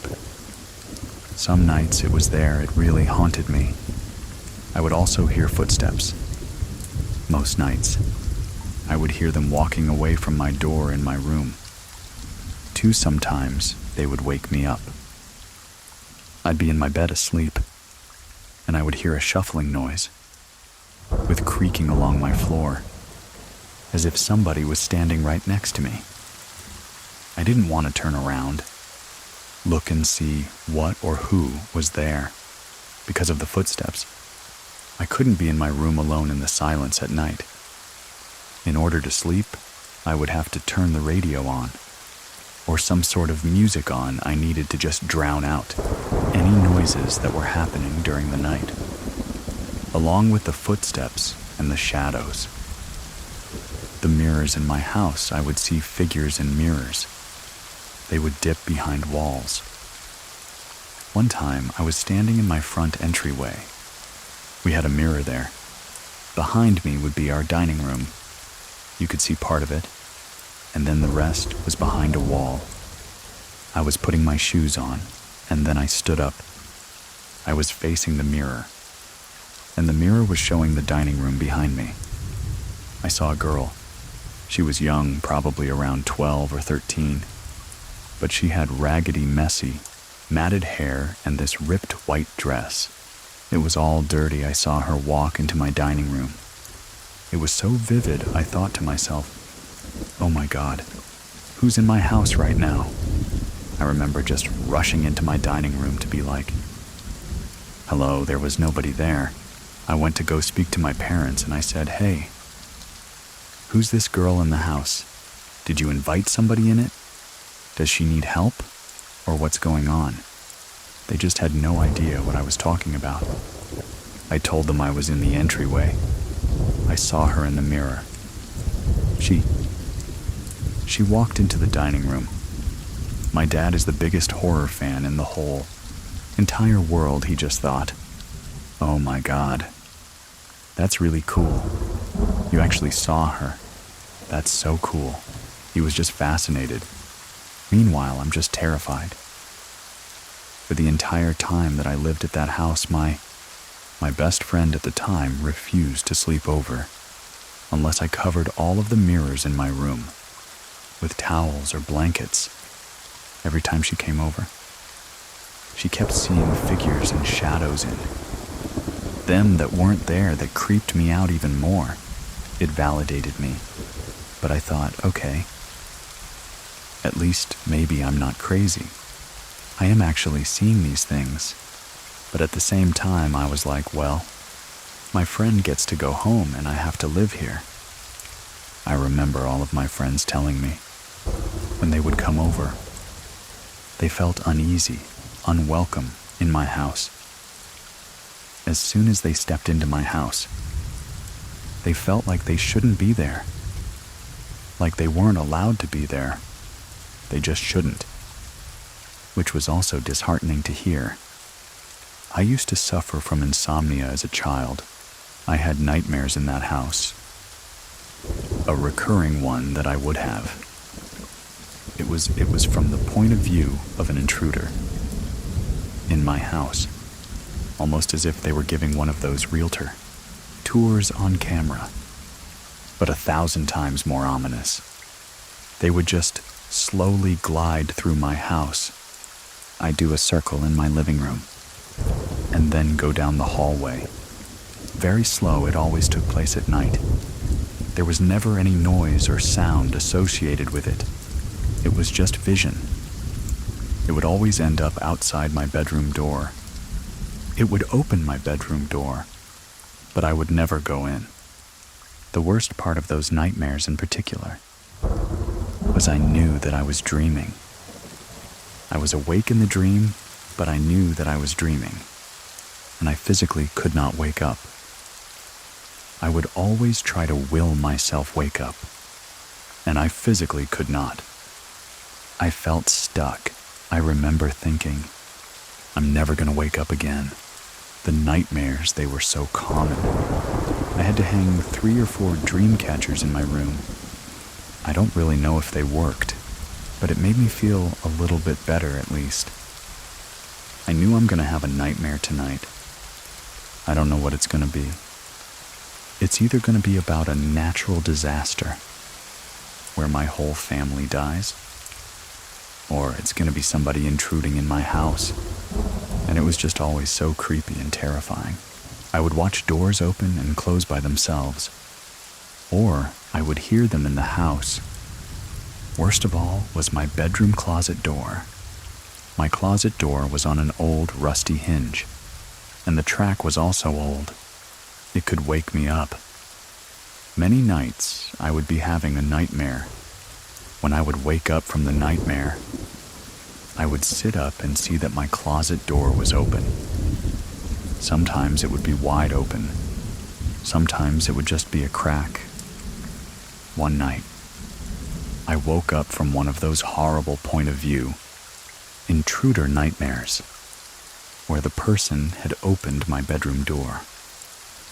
And I remember waking up. My bedroom door was open. I looked at my closet door. It was also open. I ran to my parents' room.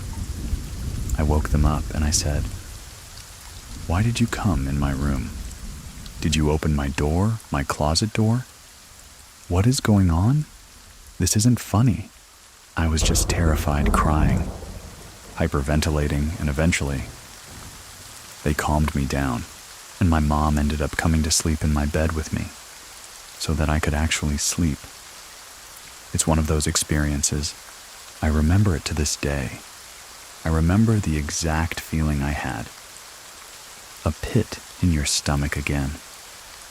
Something is around the corner. Something is waiting for me. It felt so ominous and evil. It didn't feel like it had good intentions. The rest of Ariel's story continues right after this.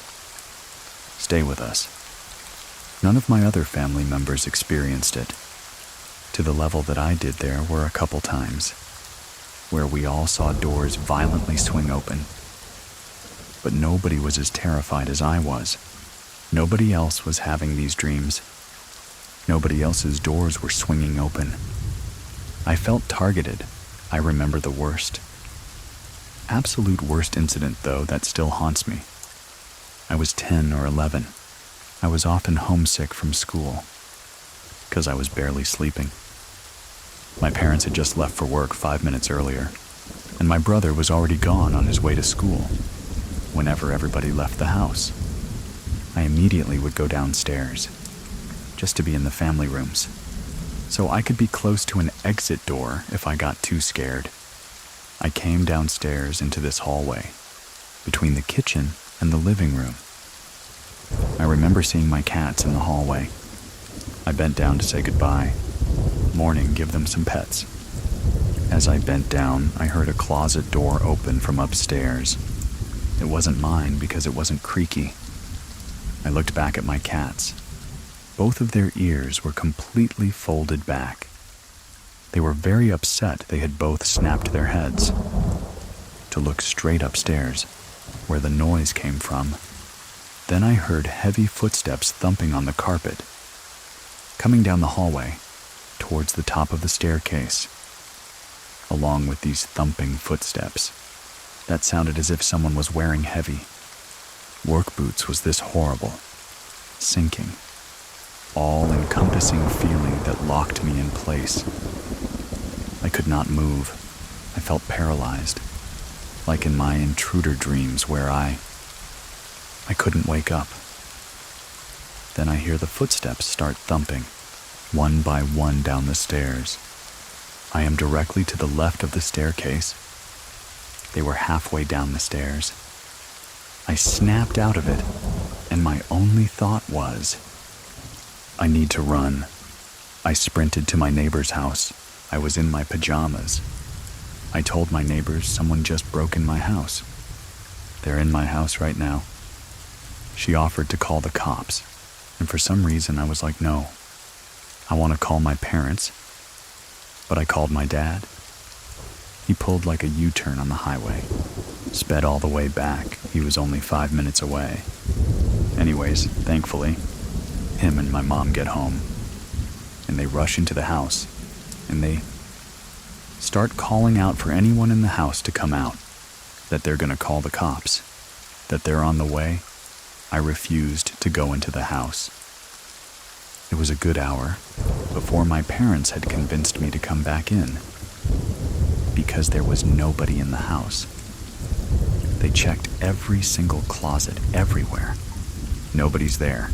It's empty. I finally went back in. I told my dad again. I heard a closet door open. They came out of a closet upstairs, and he's checked all the closet. There's nobody in there. He took me upstairs to open and shut the closets and identify which one. I heard as soon as he opened my brother's closet. I was like, that's the one. It's my brother's closet, he was like. That's weird. There's no way this could have opened. It was shut when he came upstairs. I refused to be alone in the house for 6 months afterwards. We knew, okay, nobody actually broke into the house. My parents were trying to explain it away. I started thinking when my parents got into the house. It was all locked except for the front door. From the inside, if there was an intruder, they couldn't have gotten out from any other door. If they had come out, the front door took like a special force to close, because they had put some weather stripping on it, or something. Nobody, not even close family friends, were able to close it. Only me and my family knew. It takes practice closing it. That's when I started getting even more scared, because I thought, okay, I am not crazy. I was not dreaming. Something happened. I don't know what it was, but what if I hadn't snapped out of it? And I just sat there and waited for whatever it was to get down the stairs and reach me. And it's still to this day. Every time I talk about it, I'm looking over my shoulder, and I still get these horrible chills. Thankfully, that only happened once, and I lived there for 10 or 11 more years before I moved out. But that definitely was not the end of the incidents. Shadows, seeing things in mirrors, lights turning on and off that continued up until I moved out in the middle of the night. I used to hear somebody messing with the beads outside of my door, and I would hear clicking on my door. Some nights I would open my door. Nobody was there. Cats were not there. They were fast asleep on my parents' bed.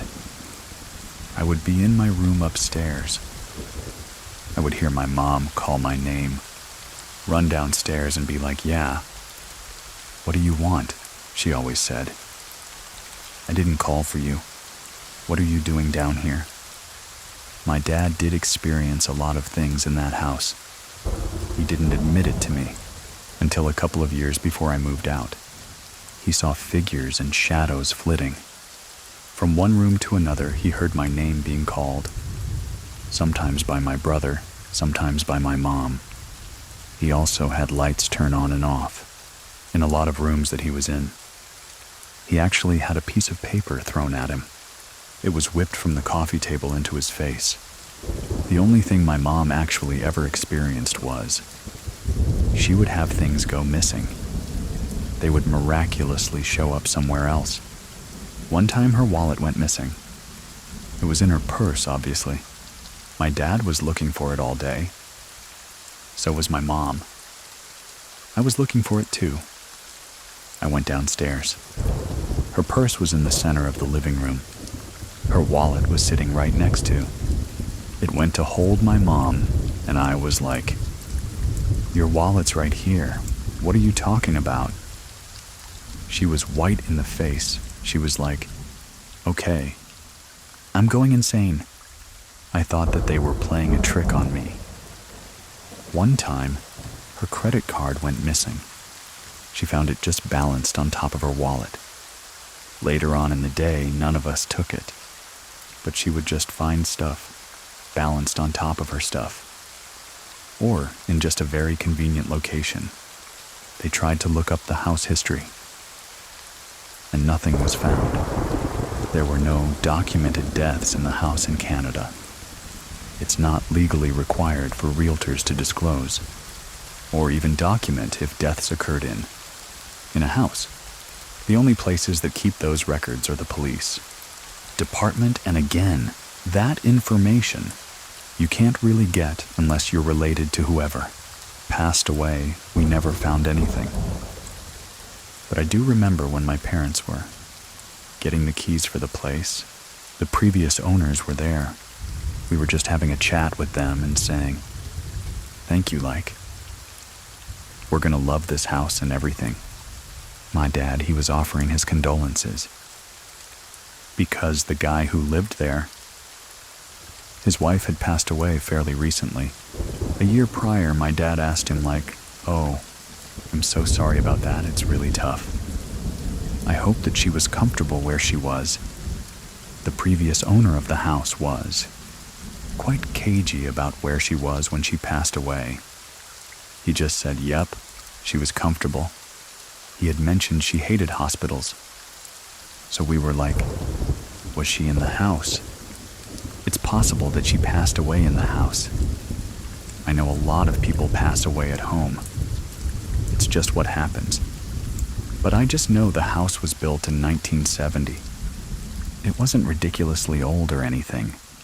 Whatever it was just didn't have good intentions because of how it made me feel. You might hear a door open or a door close or a light flicker, and you might think, "Oh, maybe that's just my family member visiting me." But for me, it was the feeling of dread. You can share your own story and get in touch with me over at True Scary Story Com.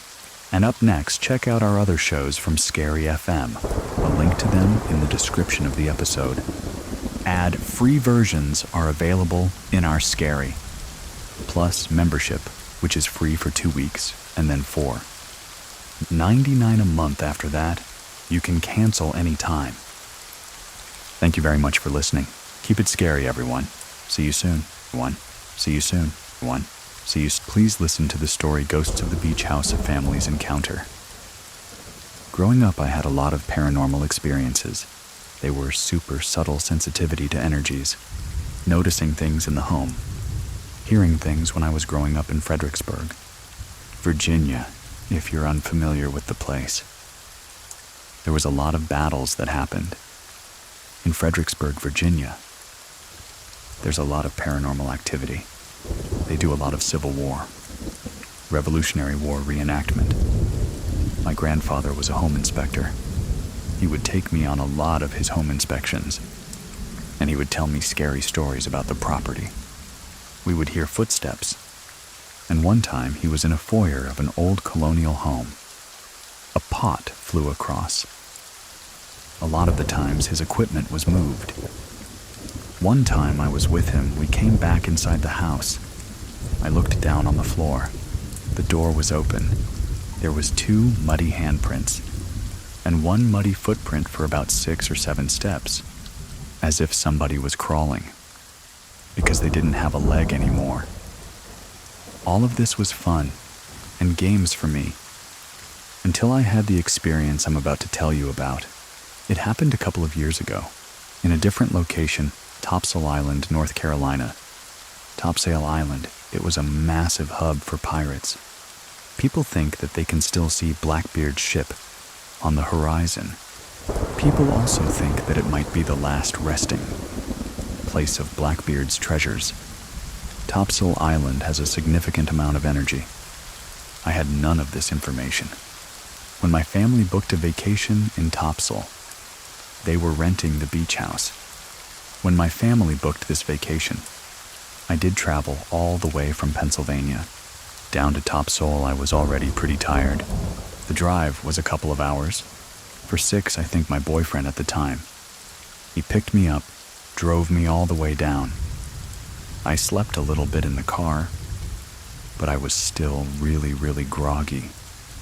When I arrived at the beach house, it was not scary at all. It was a white house on stilts. The area surrounding was very swampy, but nothing that alerted me to anything. It was about 2-ish o'clock in the morning. I had just woken up. I was super groggy. I wasn't aware of what was going on. I'm locked on the door. My grandfather. He opened up the door. They both were whispering.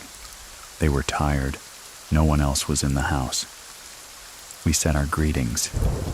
It was cordial. Come in, okay? Thank you. Let's go to bed. My grandparents requested that my boyfriend and I sleep in separate rooms. They pointed me to the back room where I would sleep. It was through the kitchen. His room was closer to the front entrance and had a loft bedroom upstairs. I remember going into that room and feeling the heaviest weight I have ever felt in my entire life. This should have sent off some sort of ringer in my head, but it didn't. I was so tired. It was this really dense, thick smog kind of feeling. The feeling that hits you in the center of your chest, on your back, on your shoulders. I completely ignored it, and I had no other thoughts in my mind. Just unpack your stuff and get to bed. And I was unpacking these. These thoughts were not my own. I felt the energy of my past relatives. My great-grandmother was there. My great-grandfather was there. My great-aunt, they were there to protect me, to take care of me, and I just ignored it. I picked the bed, and that was closest to the back patio. I fell asleep. Enough time had passed. We are creeping into the 3 o'clock hour. We are creeping into the witching hour. I don't even know how long I was asleep. I was woken up by a pressing into the bed. I was not shook. I was not nudged. Nothing fell. I was pressed. Like somebody had put their hands on either side of my chest and pressed me into the bed. It was constant. It was rhythmic and very heavy. I could feel the sides of the pillow curl around my head. My head was being pressed into the bed. Of the pillow was touching the sides of my face. I've had sleep paralysis before. This is not sleep paralysis. I was hit with that overwhelming feeling. My relatives are there. It was a chatter. It was very noisy in my head. I remember being unable to move. I opened my eyes. It was an operation. 6 inches from my face, it was the blackest black, but also had outlines I could tell was a woman. Her eyes were sunken in. They were pitch black. Her hair was floating. It was gray. It was coming out at all ends like Medusa. Like she was in water. Her mouth was open like a snarl, latching onto somebody wide open. Her teeth were all sharp. She had white markings on her face, 2 that were going vertical. 1 on her forehead to her hairline, 1 down her chin, and 2 horizontal on the sides of her cheeks, as if somebody had put their fingers in paint and smeared them across their cheeks.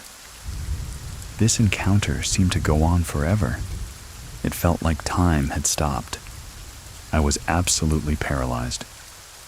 I remember sitting there in complete and utter fear, staring at this figure. I remember feeling like my breath was taken out of my chest.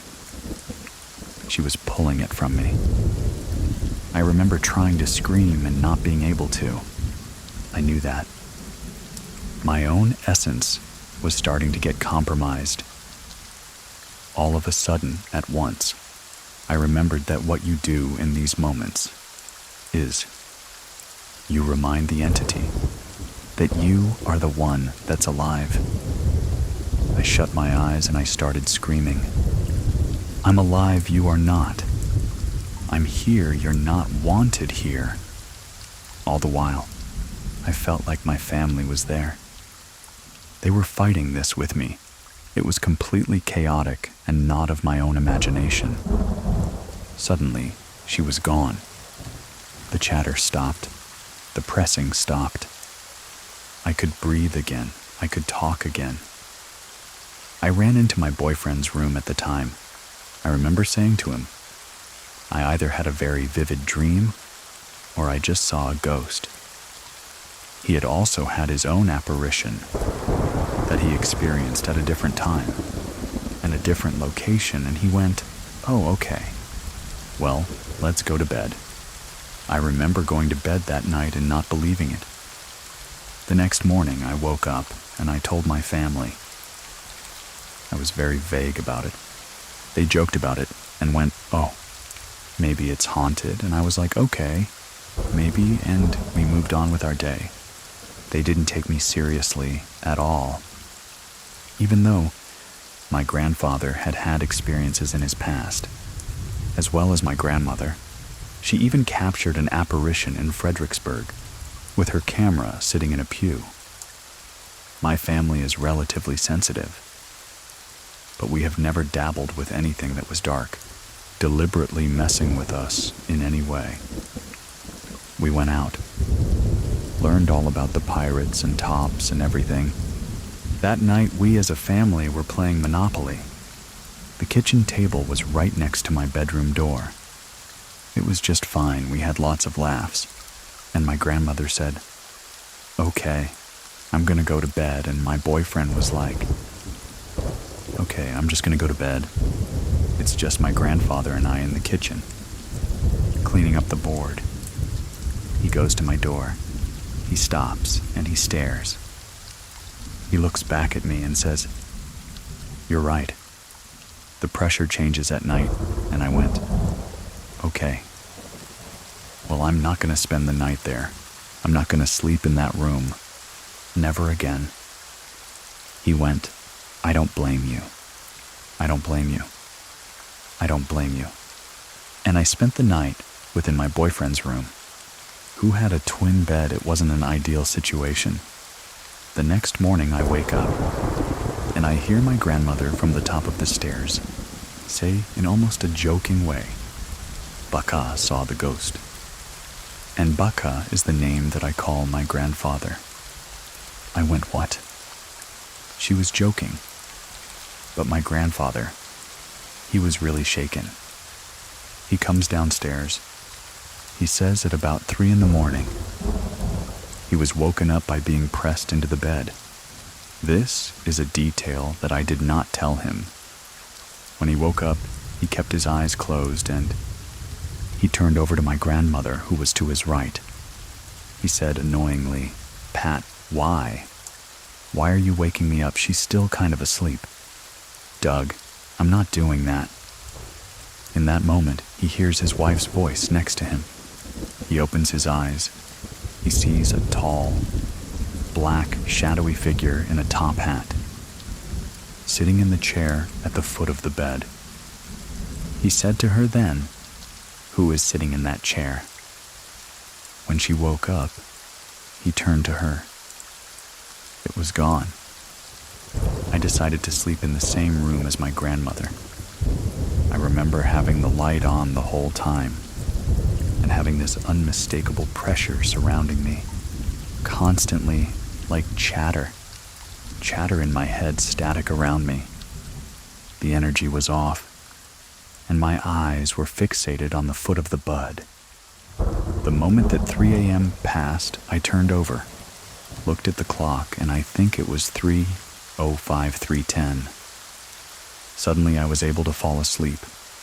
We told the owners of this house what had happened. They said, "Oh, you've never had any ghost encounters before." So I put it to bed, whatever that was. That was very much real. It became my ghost story. During COVID, I was flipping through some streaming service. There was some documentary style on sleep paralysis. They showed a picture of a sleep paralysis demon. Called the Old Hag. It was an artistic rendering, I think done over 100 years ago, and I froze. It's exactly what I had seen that night. There are other renderings of the old tag.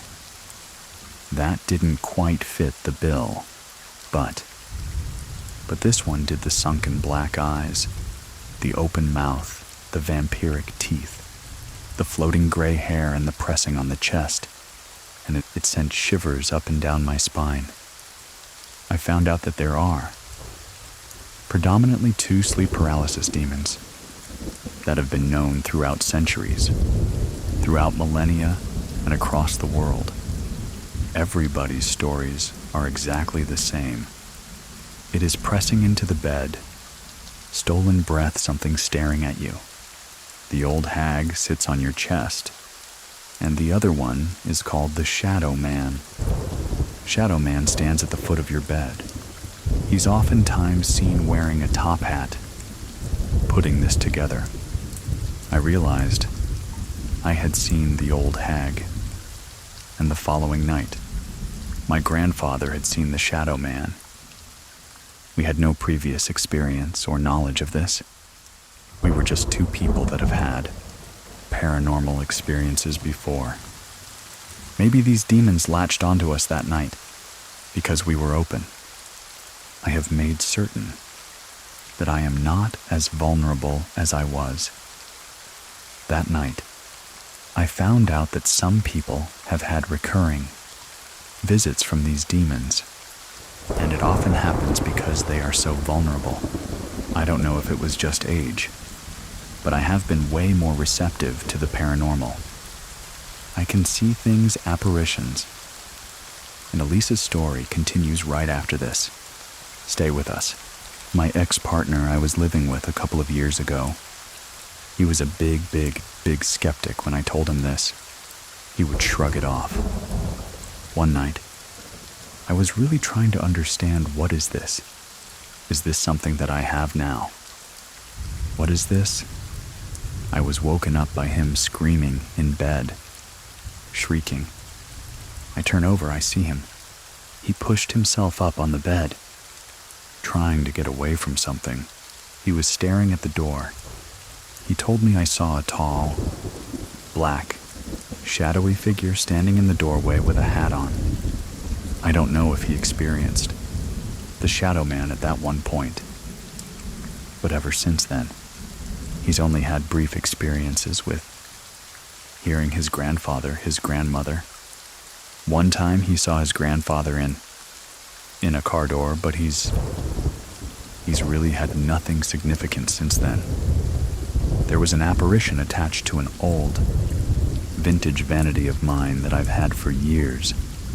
It was an elderly woman. This person was in my house at the same time. We looked up and he went, "It's a woman. Older woman, tall." I went, "White hair, Victorian." He went, "Yes. She's good. though she's just lost. I have actually been able to help a friend who lost her husband, unfortunately, to suicide. This was completely unintentional. I was chatting with her at a pool party. She started opening up to me, and suddenly her past husband was there. I was able to tell her things about him that she had not told me.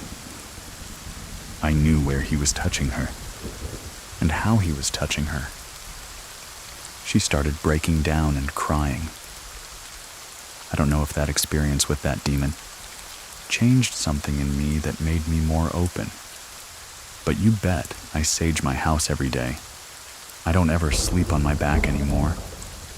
I just don't want to recreate that night. But it does seem that once these sleep demons enter your life, you become a little bit more attuned to the paranormal, I guess. Just had a lot of significant encounters since then. I used to live by an old iron mill, and I watched my dog get spooked by something, and at the same time I felt that pressure. The other night, I watched my other dog alert to the corner of a room where we have kind of an altar for my deceased dog that just passed. I watched him stare in that corner and alert to it, try to smell the air, and once again, I felt that pressure, but it was positive. When it passed over me, I felt a wind on my face. I just have a lot of these experiences nowadays, that it seems kind of normal. That veil has been thinned in a way. Still to this day, I haven't had any more encounters with her. I don't want to have any more encounters with her. Maybe I wasn't the right kind of energy she wanted to feed off of. People will chalk it up to, oh, you were sleeping, and if you do some research on it, people don't actually know what sleep paralysis is. They don't understand why it happens. If someone has experienced sleep paralysis before, they know that it's completely different than being manipulated and seeing a demon. That was very different. I don't know if I can find that picture, but if you Google old hag demon, somebody put this depiction in a nurse's outfit. It's like blue-purple colored is the hue of the painting, just the way that her mouth is open and her hair is standing on end, and how she's touching whomever she's sitting on. It's very similar to what I experienced.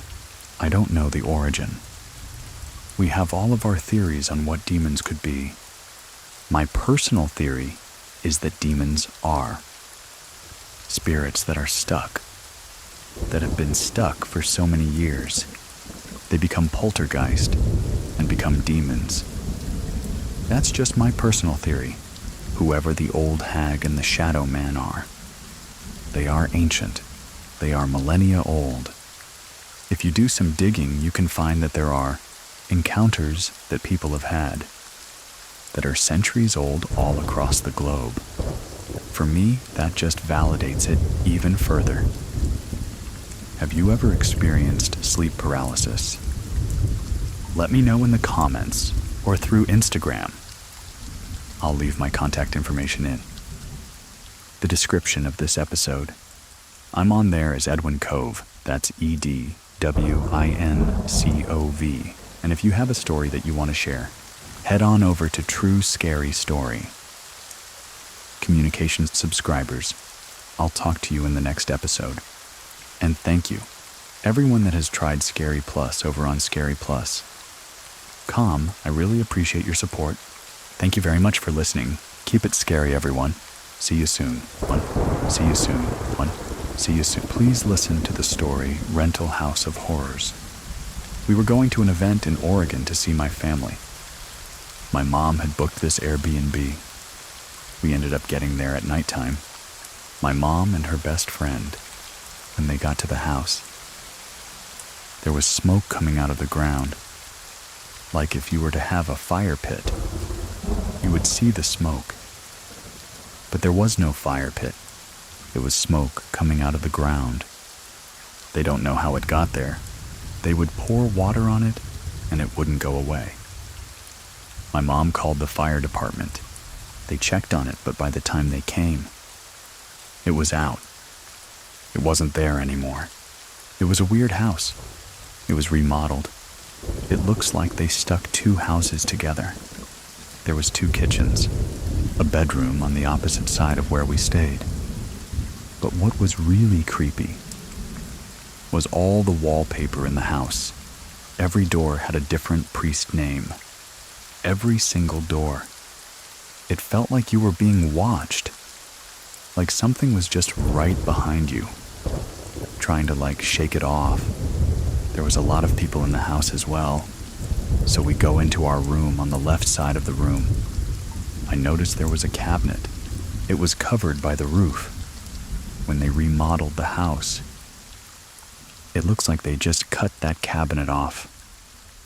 The cabinet was locked, and it gave me the creepiest vibes ever. I remember telling my mom, when we first came in the house, that I felt really weird and sick to my stomach. My mom felt it too. You could feel the house was off. It felt unsettling, like something was wrong. But you didn't know what was wrong. The first night when we went to sleep, my sister was acting weird and she normally sleepwalks. That's a normal thing for her. She got up in the middle of the night. When I woke up the next morning, I was the first one up in the house. It felt like someone was staring at me. I noticed the sliding glass door to the backyard. It was just open. There were leaves all over the kitchen and trailed into the bedroom that my sister was staying in. I remember just following the leaves and being really confused because it was 6, 7 in the morning. No one else was up. I closed the door and I locked it. I went over to my sister. I saw that there was leaves in her blanket and hair. When she woke up, I asked her what happened. Why are there leaves all in your blanket and your hair? Why are there leaves in the kitchen? Why is the door open? She said, I don't know. I woke up out in the woods last night. I think I slept walk. My sister said she felt super creeped out when she came to out in the woods. She was freaked out quite a bit. My mom was freaked out because she went out there by herself, and she doesn't know why she went out there. And I said, I told you I felt something creepy about this house when everybody found out. She went into the woods in the middle of the night, alone. Everyone was very shocked. We had been drinking the night before. So we just thought possibly it was that. She wasn't drinking that much. They were going to stay one more night. But I was going home because I had to work. But it was the last night. I had all my sisters in the room and my mom. We were all sitting in their room. My mom was sitting on one bed. I was sitting on the other. My sister was in the corner. My sister had her dog right next to her. He doesn't normally bark at random things. If he barks, it's because someone's at the door. Or he'll see somebody near the house and he'll bark. Then, we were all talking in the room, catching up. I was going to leave that next morning. We were talking about something that our emotions were going we were talking about an emotional topic. You could feel the density of the room get thicker. The energy in the room was changed. My sister's dog started whining, growling and staring in the corner of the room, by my mom's side of her bed. That's where, their bathroom was, too. He was growling at something. We could not see in the corner of the room. There was nothing there. He wasn't calming down. He was freaked out. I have never seen him like that. Bo the dog. I think my sister left him in the Airbnb alone. She had the screen door open to the sliding glass door. When we got home, Bo had ran through the screen door to get out the house. He was sitting in the backyard. He didn't want to go inside the house. My little sister was trying to get him back in the Airbnb. He didn't want to go. That was a very big indication that what I was feeling, it wasn't anything that I was imagining. We had to coax him back into the house. But he didn't want to go. He looked like he was in trouble. His tail was between his legs. His ears were back. He kept staying right behind my sister. My sister would go to the next room. He would immediately be right behind her. The dog happened the night before I left. I had gone home that next day. They all stayed another night. My mom called me the next morning. She sounded stressed out. She didn't sound like her normal self. She said, "Something really freaked me out in the house last night. You're gonna think I'm crazy." I was like, "No, I don't think I'm gonna think you're crazy. Just tell me what happened." She said they were all sleeping. She woke up. She thought my little sister was on her side of the bed. Standing next to her, she said, "Hey, are you okay? What's going on?" The lady was dressed in a nightgown. An old nightgown. She thought it was my little sister. Until it turned around. The ghost lunged at her. She started screaming, "Go away. Go away. Go away." She was petrified, my mom. Her voice was so shaky when she described this to me. My sisters all confirmed that, yeah, Mom was screaming bloody murder. In the middle of the night, she said she saw a ghost and it freaked her out. The next day when they went to leave the Airbnb, my mom talked to the cleaners. She was asking her, "Something feels really off about the house. Do you feel it? I might be crazy, but my whole family has felt it, and we've stayed here for the weekend." The cleaning lady said we do not stay past sunset. We clean the house before it gets dark, and then we leave. We will not be at the house at nighttime. They said things would happen to them. She didn't like the energy of the house. She would put something on the counter. She would go back, and it wouldn't be there. It would be in a different spot. She thought that there was something evil in that house. She also said when it starts to get dark, she feels the energy in the house changes, and that she is being watched, whether it's daytime or nighttime. I definitely felt that in the house. No matter what time it was, if I was there alone, it felt like someone was with me. I knew it was just me and the dog in the house. It was just that eerie feeling that you got, like you were being watched. I can't remember the history completely, but I remember my mom looking it up and saying, "It used to be an old school, and that's why there's priest names on the door."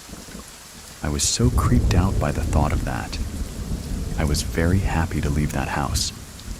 Every time we go to Oregon, we joke about, "Let's never get an Airbnb like that. Please, the Airbnb from hell." I mean, it's not your house. You are in a new area. Maybe you don't live in that area. Which, of course, we didn't. It was just something had happened in this house. We don't know the complete story. We do know that it was remodeled. That looked like two separate houses that they put together and put a new kitchen in the middle. Or a dining room, so get me out of this house. We have many more stories on the podcast. So remember to follow True Scary Story. And if you want to listen to my other shows, click the link in the description of this episode if you have a story to share. Find me on truescarystory.com and fill out the form. Thank you very much for listening. Keep it scary, everyone. See you soon. Please listen to the story Message Through the Board. This story happened in 2014 in Murrieta, California. I worked at a grocery store. A couple of my co-workers had gone to this old mining town, near Joshua Tree then to these old gold mines. They brought a Ouija board with them and were able to communicate with some miners that had passed in the area. At the time, I was very skeptical about these kinds of things. I was like, oh, if you guys are ever going to do it again, I'd be really interested to see what that's like and experience that for myself. A couple weeks later, one of the girls that owned the Ouija board invited me to go with her to her grandmother's grave. We went to the cemetery around sunset and set up a blanket. Just a nice little area on top of her grave. The girl that's grandmother's grave we were at, LED the whole thing. Me and one other girl were there as well. There were 3 of us total. We are sitting there. We all 3 had our fingers on the planchette. I had mine barely touching it, hovering it, because I'm skeptical. We sign on the Ouija board. We go to say hello. That's what she told us we're supposed to do. You sign on. We go to say hello. She starts asking questions. Is there anyone here with us? We didn't really get any responses. The planche kept moving from T and to U. T to U. It kept going back and forth very slowly. That was the only response we got the whole time. We sat there for 30 minutes, maybe an hour, just seeing if anything else would happen. Nothing else happened, so we gathered up our gear. They had the idea to go to this, what is referred to as the Haunted Mill. That's in Marietta. It's a spooky place that teenagers go at night, just to get spooked out.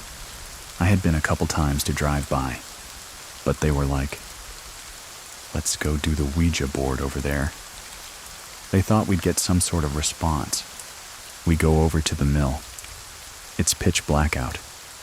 The mill had been vandalized and broken into a lot over the years. There was a chain link fence and barbed wire on the top. We didn't bother going inside of it, but we thought just merely being in its vicinity was enough. We set up the Ouija board and a little blanket across the street. There was a dirt field across the street. It was just us, dirt field and the mill. All 3 of us had her finger on the planche. We sign on to say hello. The girl who was leading asked if there was anybody with us. This time, the planche went to yes. She asked a few other questions. One of them was, what is your name? It started to spell my grandfather's name, which is not a common name in the States. The hairs on the back of my neck were standing up, and it started to spell my last name. My last name is Dutch and very hard to spell. Even people that have known me for years have a hard time spelling my last name. I immediately was going into fight or fight mode. I was really scared, I figured. The girls I was with probably didn't know my grandfather's name. At first, I thought they were pulling a prank on me or something. I looked at them and was like, oh, this is my grandfather's name that it just spelled. My friend continued to ask questions. She said, do you have something that you want to say to Molly? It went to yes again. What's your message from Molly? It spelled Getready. I said, get ready. She said, for what? It spelled DE. A TH death. I immediately was having an out-of-body experience. We signed off. My 2 friends were very scared. They grabbed their stuff, ran off to their car. I had been sitting crisscross. Applesauce the whole time. I went to stand up. My legs were numb. I fell into this ditch that was there. I lost my car keys. Having a panic attack, I look up and my friends are at their cars. They're getting ready to go. I couldn't find my car keys, so I pull my phone out, get my flashlight. I'm looking for my keys. I finally find them. I run into my car and drive off and don't look back. We let each other know when we got home.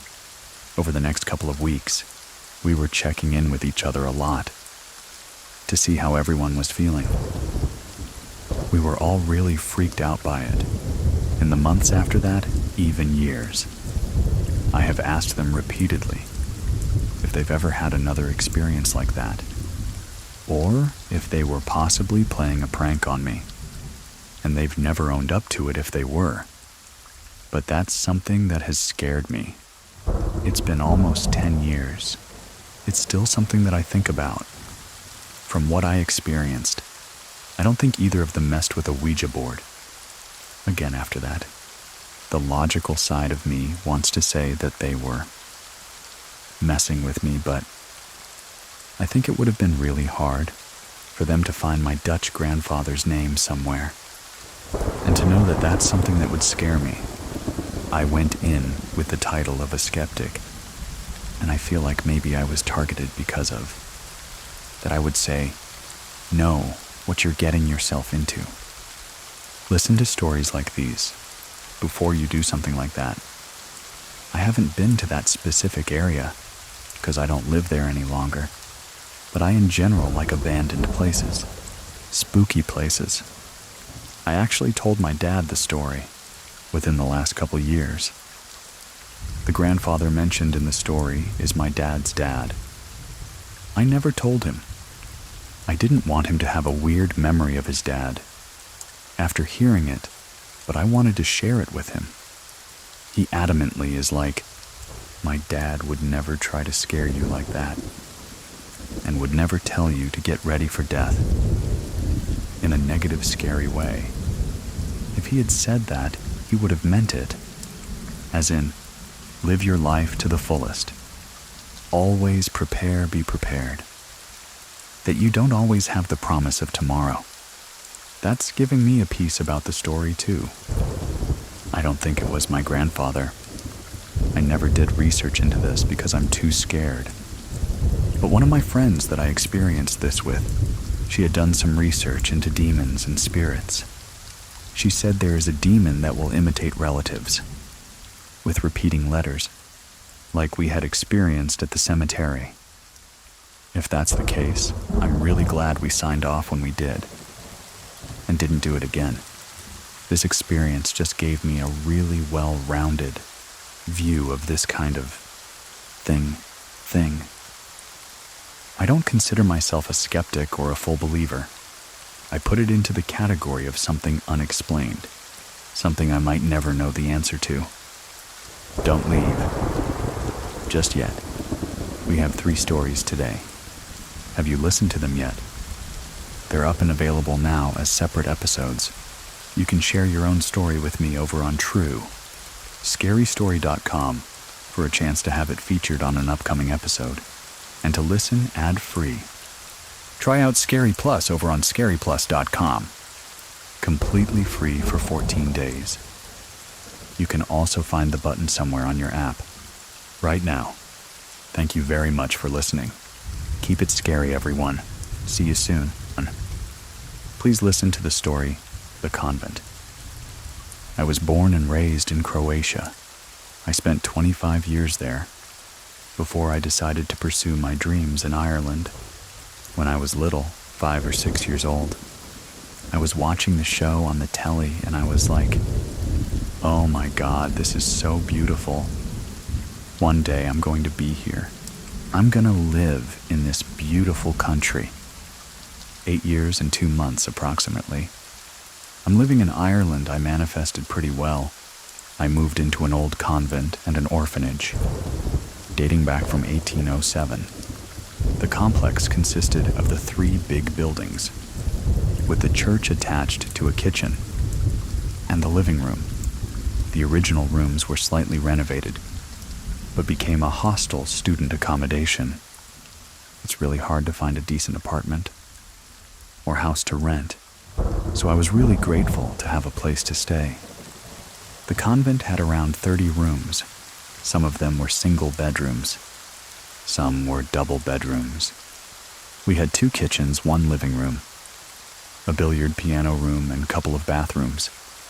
It was a decent site for all of the residents. People were staying there from all around the world. I was lucky enough to get a small, private single bedroom in the convent. My bedroom was a small rectangular shape room, perfect for one person as you would enter the room. You had the sink on your left-hand side, and on the right-hand side, there was a single bed. Right beside the sink was a wardrobe. There was an attached desk for like a study or whatever. At the bottom of the room was a window. The doors and the window faced to each other. After 1 month into my stay, I got a job as a waitress in an old pub and restaurant in the city center. This pub was built back in 1886. It used to be a morgue in the basement where we kept beer barrels, spirit bottles, some cleaning stuff, extra chairs. This pub was known to be haunted. I never experienced anything paranormal.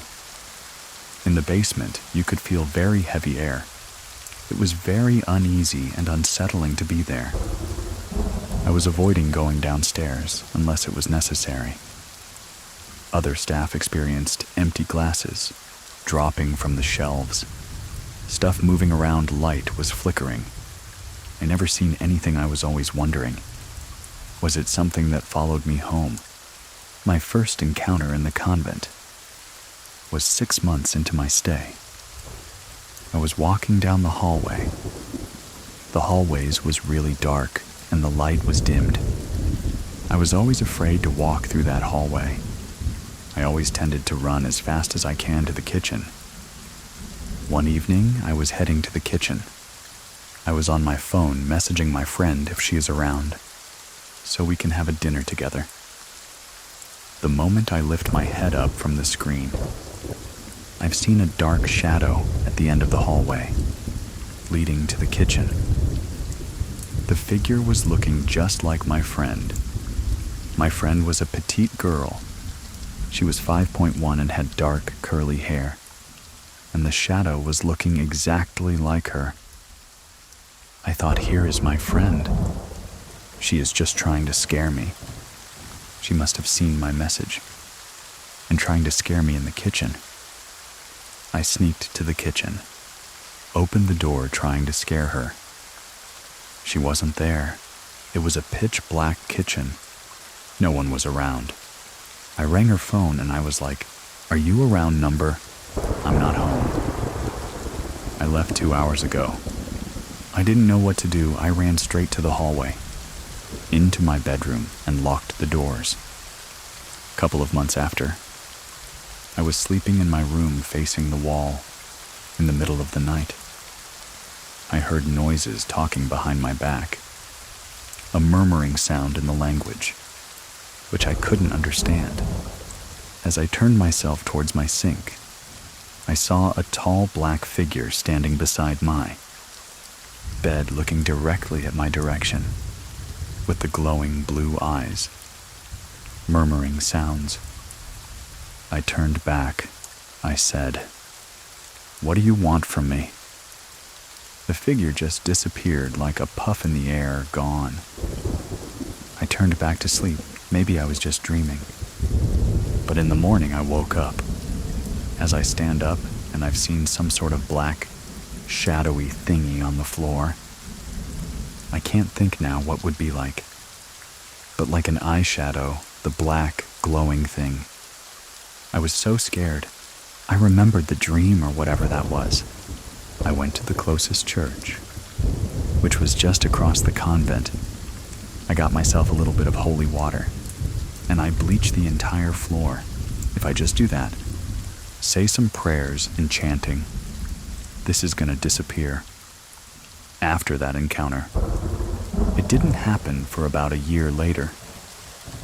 I met a guy we start dating, his 3rd or 4th visit that he came into the convent to mine.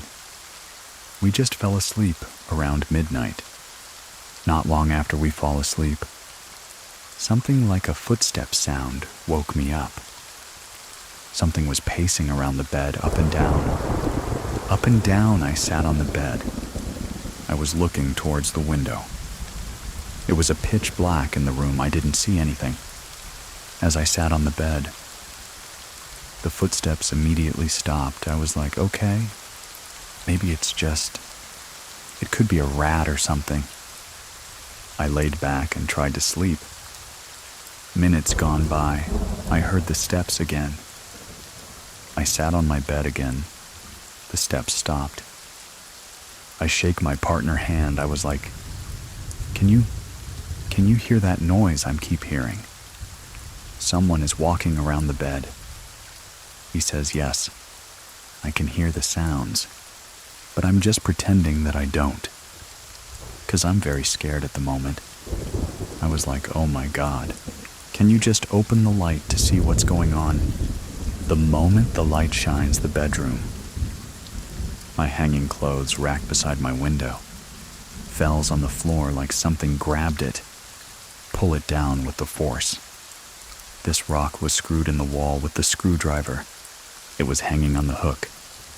We saw that rock falling down. I didn't see anything, he didn't see anything, but you could feel that something grabbed. I was keep trying that close every single day. I was there for like 2 years in that comment. I was using that clothing rack every single day. I've never seen that force. That could actually fell on the ground. Something grabbed it and pull it with the force. That, how it looks like I start screaming. What is going on? I was crying hysterically. You could see on his face that he was really, really scared as well. But we just went back to bed. I didn't know what to do. It was the middle of the night. I look up my phone. It was 1:30 in the morning. I was staying on my phone the rest of the night, searching for available rooms to rent, and just keep praying for that thing to leave the room. We couldn't fall back to sleep that night. The morning came, and we bolted around 7 a.m. to grab a coffee. I stayed in my apartment for about 3 to 4 days before I got the courage to come back to that room. I did eventually. Moved to another free room with another friend of mine, about 6 months before I move out completely of the convent and find a proper apartment for myself. Everything stopped right after, about 6 months after I moved to another apartment. And luckily, I never had any experiences like this anymore. I never mentioned this to, the landlord or the manager of that convent, or even the guards. I mentioned this to my friends. They thought that I'm just going crazy. They didn't believe me. I never say this story to anyone in particular. All that happenings was from 2015 to 2017. I moved in Ireland in 2015, 2017 I moved out. Today there is no more convent. It's the residence buildings. They build up in that area where the convent was. I would love to see a person, and would love to hear the stories. If anyone has experienced anything, I'm pretty sure they did, because you could feel the air. You could feel the heaviness of the air going around those hallways. And it was just maybe the old walls. The walls were really thick. There were 200 years old buildings. If the walls could talk, that's all I can say. I do hope I will never find out. If that was something that followed me from the pub, where I used to work, or maybe was just an orphan child who was just having a fun with me, tell a friend. But anyway, thank you very much for listening. Keep it scary, everyone. See you soon. Please listen to the story, A Bad Feeling. It was on July of 1987. I lived in the Pacific Northwest. It was during the summer. So it's really hot. It was July. It's really humid where I lived at the time. And it was about 12. I was on summer break alone. So I was alone in the house. They knew it was going to be really hot, so I wanted to make sure all the doors and windows were closed, because we didn't have air conditioning. My grandpa, who was in the hospital in California at that time, but they said he was pretty stable. My Nana, who's his wife, My grandmother, she was at home. She wasn't going to visit in the hospital that day. My uncle was over taking care of her. It was in the morning too, but it was already starting to get warm out. I started doing my chores. The dishes, when then I started vacuuming. And then I felt this really sharp tap, like someone poking on my back. I felt it a few times, and I was home alone in the house. I don't have any siblings. I turned around, and there was no one there. There was no one else in the house. The living room got really cold. All of a sudden, I had a really bad feeling. So I turned off the vacuum, and then I went. I just went outside for a little bit to warm up, and I did not vacuum the rest of the day. The run at same time in California is around 10:30. My Nana got a really bad feeling, and she went straight back to the hospital. She told me that when she got there. She took my grandfather's hands, and he opened his eyes. And then he passed away. It happened at the same time that I got tapped on the shoulder, because I remember them telling me it was around 11. I looked at the clock at our house, and it was 11 too.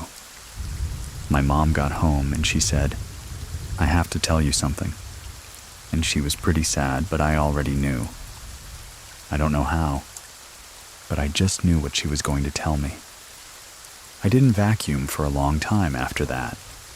I'm in my 40s now, and even when I'm vacuuming in my house by myself, I leave a door open even if it's snowing here. I'm so still terrified. Like 30 years later that this is going to happen again. My Nana said that she felt for the next year or so that, and my grandfather would send her messages, but no one in my family believed her, because I just thought, she's just the grieving widow and making stuff up. But then in this time, it's a couple years later in like 1989, my Nana was going to go visit my great aunt, who was in San Francisco. She was getting in the car, and she said, my grandpa spoke to her and told her not to go. She got out of the car and she called my great aunt. And they said, they calculated that the time it would have happened, she would have been on the bridge. And the time it collapsed, I don't know if you ever knew that, about the Bay Bridge collapsing.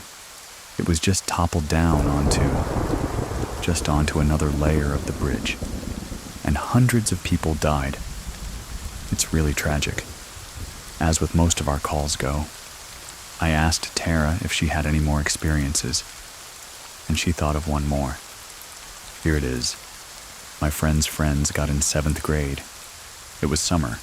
Got like a Ouija board, which my mom always told me, do not mess with those. Do not bring it in my house. I wasn't going to bring it in the house. But I went over to a friend of a friend's house. There's this girl, and she was just a little off. There was just something weird about her. But my best friend was with me, and it was daytime. I figured it would be okay. So we went over to her house, and we started playing with it. She started asking it questions. What's your name? Are you from here? Are you a bad spirit? And it said yes. So I was done at that point. I was like, okay, we should stop fighting like this. But she wanted to keep going, which was a little unnerving. So then she just kept asking it questions. Then my other friend was like, okay, we just need to stop this now, because we're inviting something bad into the house. We stopped, and we said goodbye. And then all the magnets on her fridge flew off the fridge to the other side of the house. I've never seen anything like. It was terrifying, and the house got really cold. We got up and pretty much ran out of the house, and I never played with her again. I think she disappeared a couple years later. She just stopped coming to school, but yeah, just a really bad vibe for her.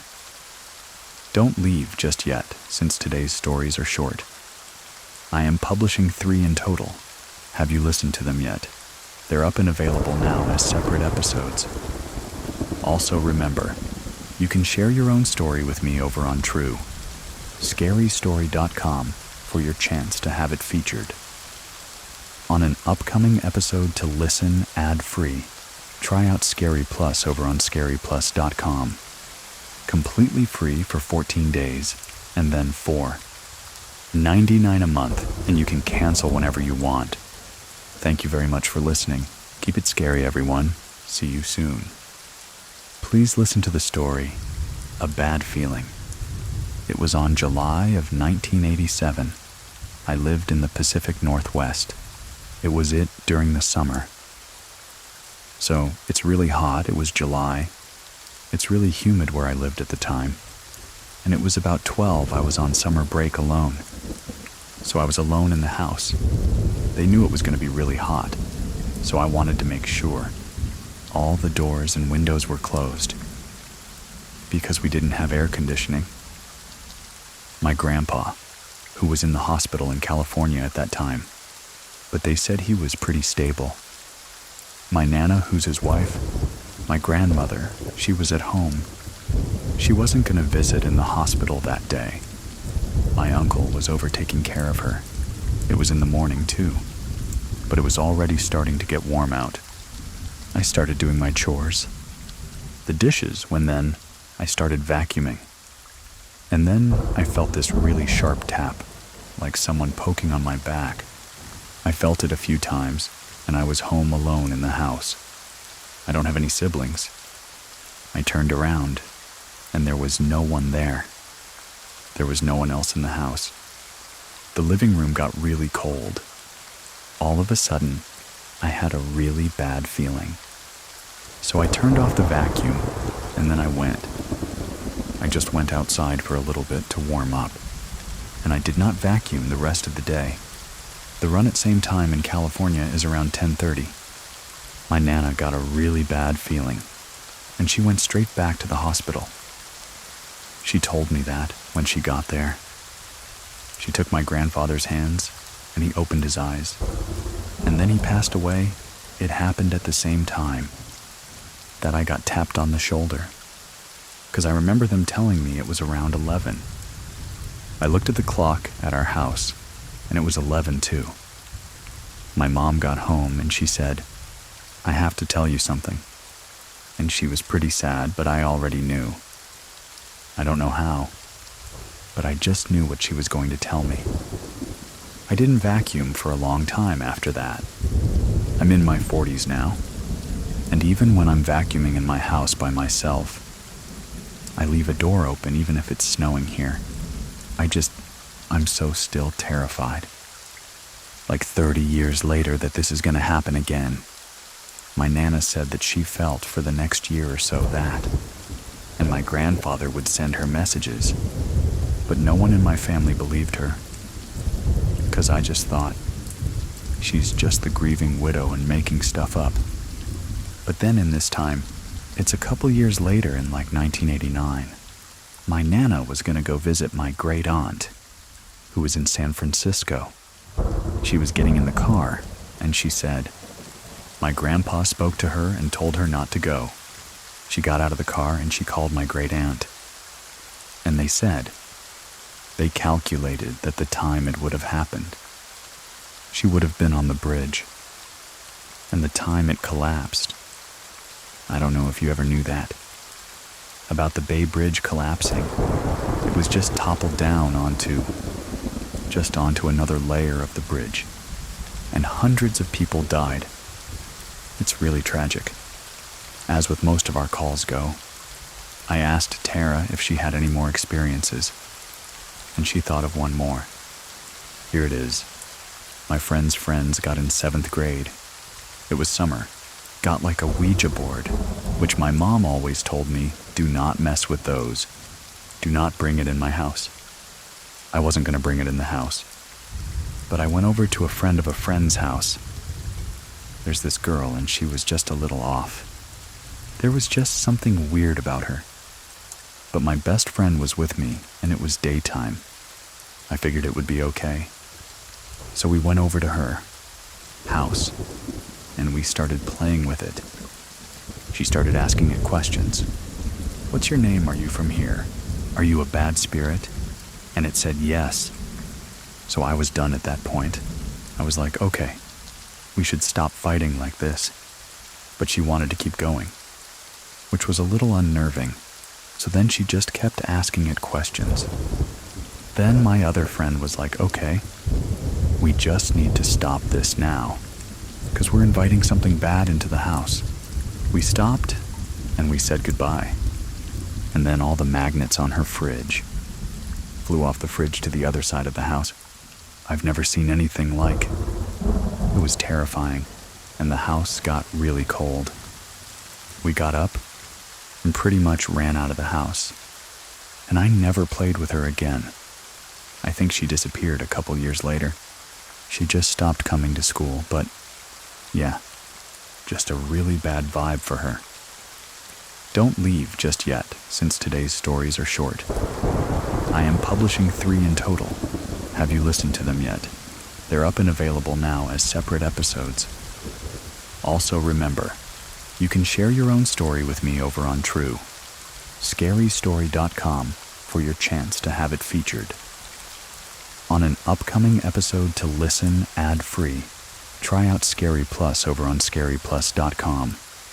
Completely free for 14 days, and then $4.99 a month, and you can cancel whenever you want.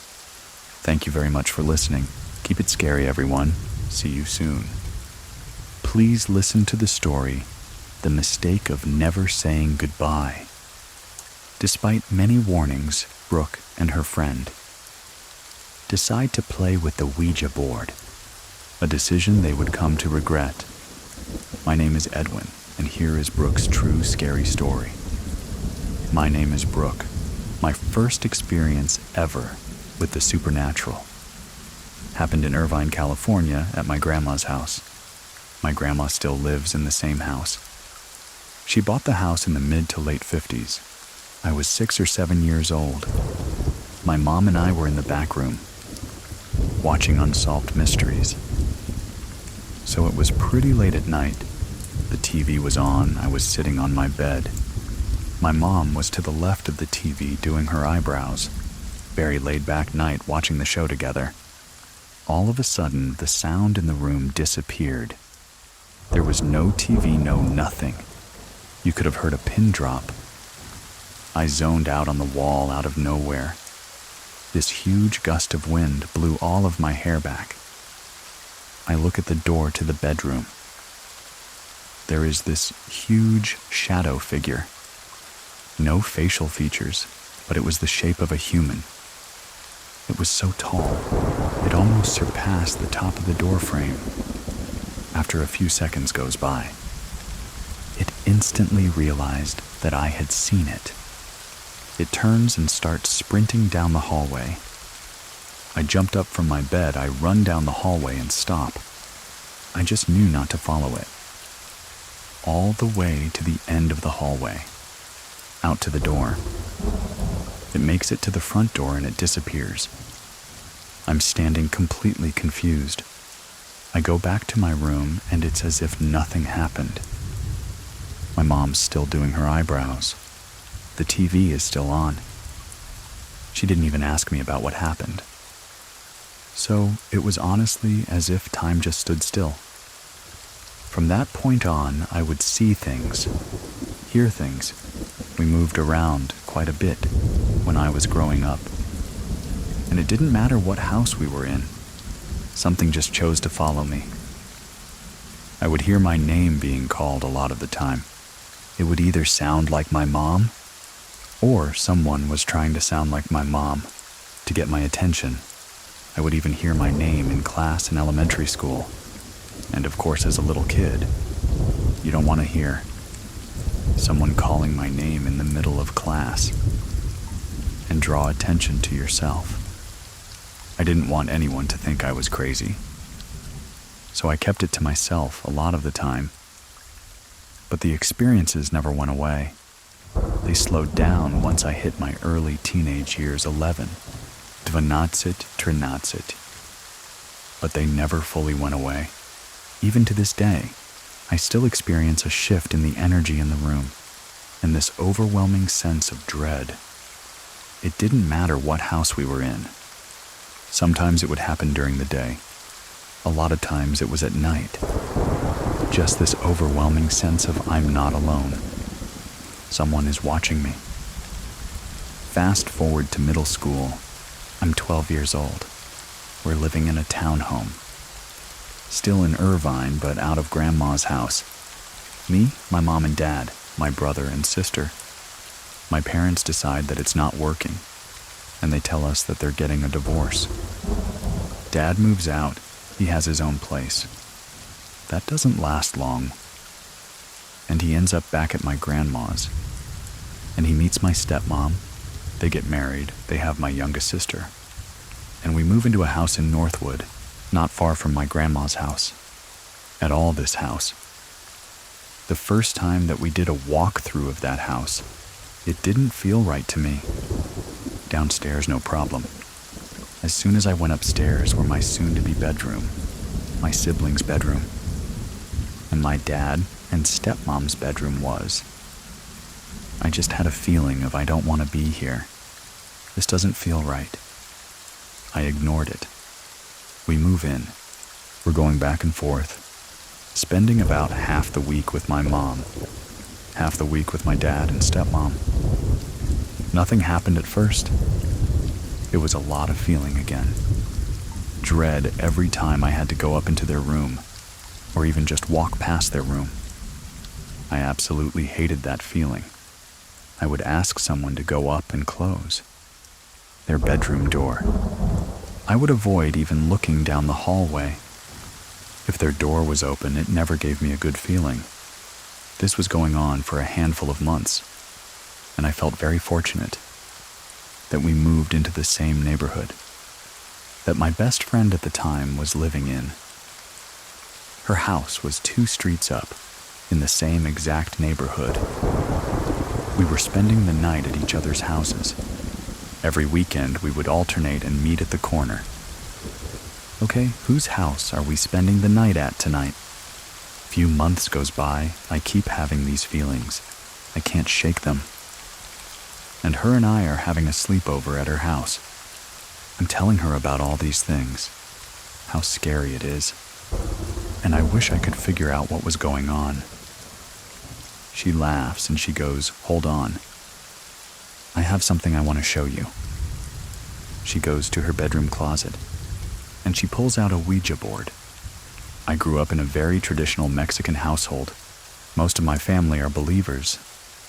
You don't mess with the supernatural, and you absolutely do not mess with Ouija boards, no matter what anyone tells you. It's not worth it. I always knew it was something you avoid, but we were teenagers. A few weeks later, it was my turn to host. Having her over, she brought the Ouija board with her. The light that I would use in my room had a dimmer setting. You could dim it almost all the way down to where it was almost like a very mild candlelight feel. We waited for everybody to go to bed and, of course, picked the absolute worst time. The witching hour, as they call it, to bust out this Ouija board. Her and I are sitting right across from each other. Our knees are almost touching. There's obviously space on either side of us. It's just her, and we have my light all the way on. We're sitting there, she takes it out, explains to me how it works. We both place our hands on the Ouija board. She's like, "Okay, what do you want to ask it first? Do you have an idea of what could be in the house? Is it an adult? Is it a child? I don't know. Let's just ask it if there's a ghost in our house." She says, "Okay." We put our hands on the Ouija board. She asks the question. The little piece starts moving. So of course I'm like, "Okay, you're moving it.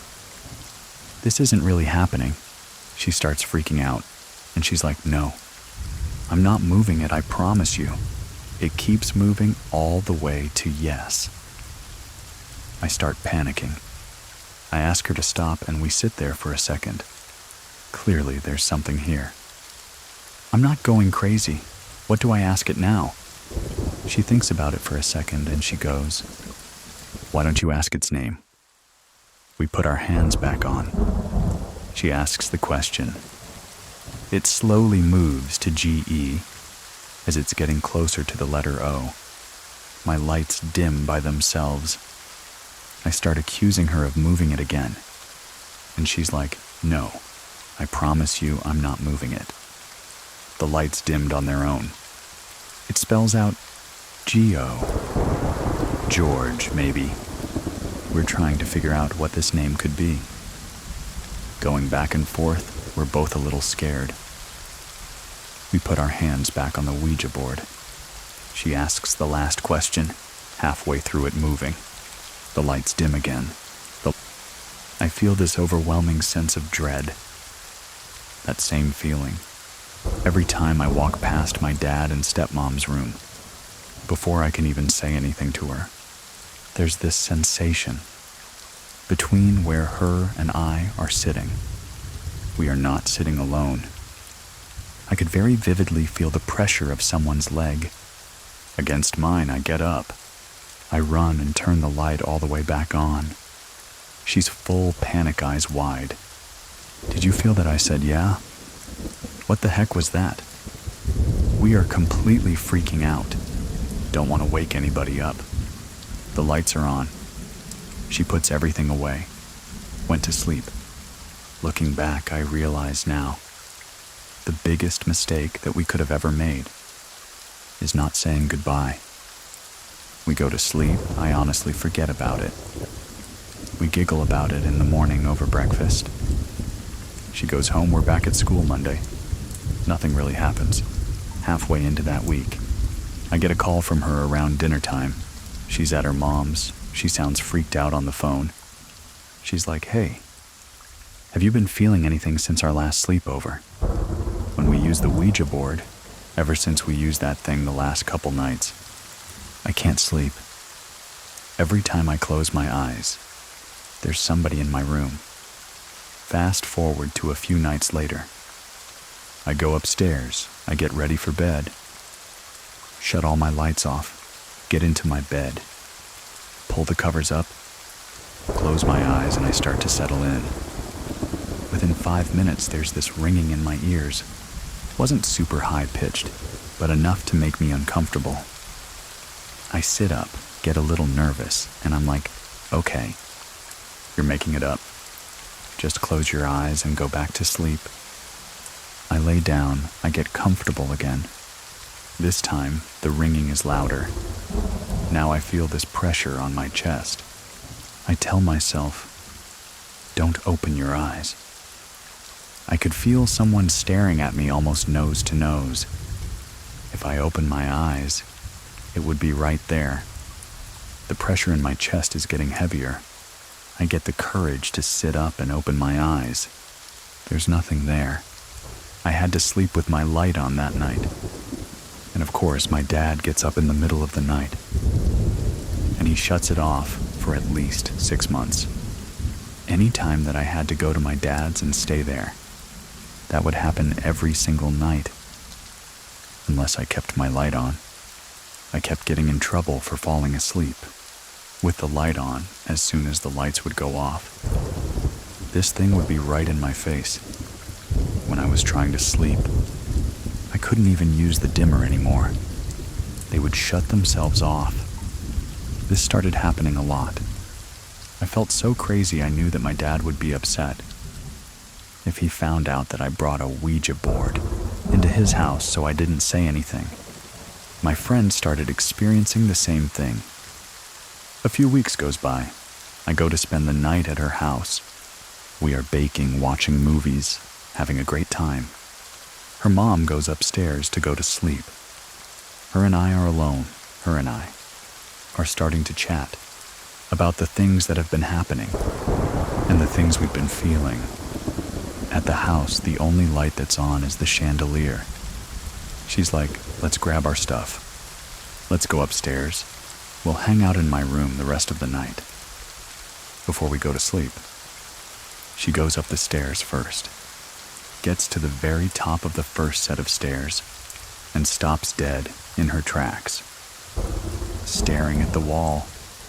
I'm standing at the bottom of the stairs like, "What are you doing? Why are you not going to your room?" She doesn't turn around. She doesn't move. She doesn't look back at me. Nothing. She just says, "Don't move." I'm standing there terrified. What are we not moving for? What do you see that I'm not seeing? I slowly turn my head just barely to the left. There is this little boy sitting on the chandelier, legs wrapped around the bottom, staring at her and I. Do we run? Do we walk? "What do we do here?" I said. "Just ignore it if you give it attention. It's only going to get worse. Walk upstairs, don't look over that way again." Her and I start with a walk, and of course, it turns into a run. We're terrified. We get to her room, sweating, freaking out. There's no way that really happened. It didn't. Go spend the night at her house for a few weeks after. That she told me. There was a few other times after that. Incidents that she saw him. I don't know if ignoring it is what helped it go away for her. But after a handful of times, it stopped happening. I had a few more experiences after that. I just thought, this was going to happen for the rest of my life. I'd be in the bathroom getting ready for school. Someone would shake the door violently. I'm alone. There's no one there. Things like that happened for several months afterwards. A few more weeks goes by. My little sister was a baby at the time. It was just me, her, and my stepmom home, alone. She's upstairs falling asleep in her bassinet. An hour goes by, and she starts crying. Something woke her up. I go to look at the monitor. I see a hand gently patting her back. She falls back asleep. I'm like, oh, perfect. I don't need to go up there. My stepmom made it up there as she went back to sleep. She's fine. 2 minutes later, my stepmom walks in the front door from outside. I said, "Did you just come in from outside? Or were you upstairs with the baby?" And she's like, "No. I was cleaning out my car. I didn't say anything. I just sat there." I went back and looked at the video later. And of course, there's nothing on there. I have nothing to show for it or to prove it. After a couple days, I started really just trying to visualize what I had seen, to see if I could put together what the hand looked like, or whose hand it could have been. I remember there being this green emerald ring on the middle finger. That's the ring that my grandma wore pretty much every day after that experience. And seeing what I believe was her on the camera, soothing my sister, everything just stopped happening. I was able to sleep normally again.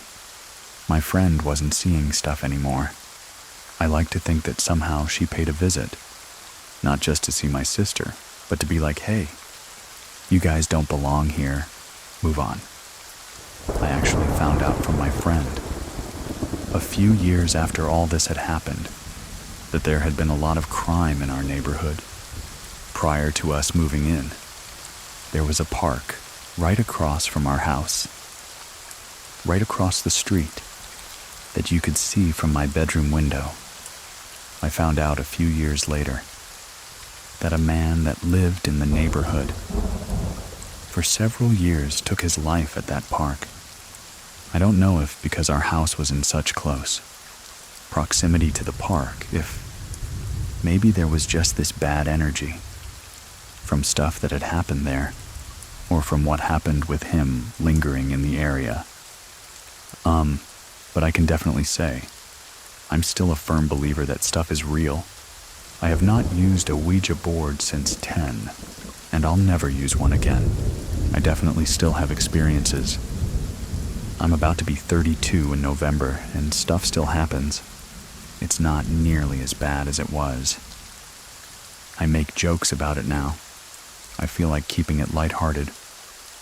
It one doesn't scare me, but it also doesn't welcome in the darker, maybe more sinister, spirits that could potentially make themselves known. The most recent experience I had was actually about a week ago. My grandfather unfortunately passed away early May. It was very unexpected. I took the loss really hard. I get married in a couple of weeks, and he was so unbelievably excited for the wedding. I was given some of his things. I just feel badly. Wanted something of his to keep around. I have a picture of him from barber school. He was a very proud barber for over 60 years, on the same shelf as his photo. I have a pair of beads of his that he wore all of the time. He loved to wear necklaces, and I have his hair cutting scissors. A week ago, I was getting ready for work, and out of nowhere, the light started making this weird buzzing noise and was dimming itself almost in frequency. There was no music on, no TV on. And I giggled and I was like, "Oh, Grandpa, you came to visit? I've been waiting for you." As soon as I said that, the lights shut themselves off and back on. They started making that sound again, and dimming in frequency. The more that I talked to him, the more the lights started doing that. They would get really bright and then really dim again. It was him paying a visit. I still talk to him every now and again, and the lights will do their thing. I'm sure a lot of that is just having his stuff in our apartment, but I definitely still have experiences to this day. I'm just grateful that they're a little bit nicer now than they used to be. If you have a true scary story that happened to you, and you want to share it with the rest of us, go to truescarystory.com and fill out the form. You can always reach out to me in case you have any questions. Anyway, if you like the show, drop some stars for us in the ratings and reviews. I'll be back next week with another story. Thank you very much for listening. Keep it scary, everyone. See you soon. See you soon.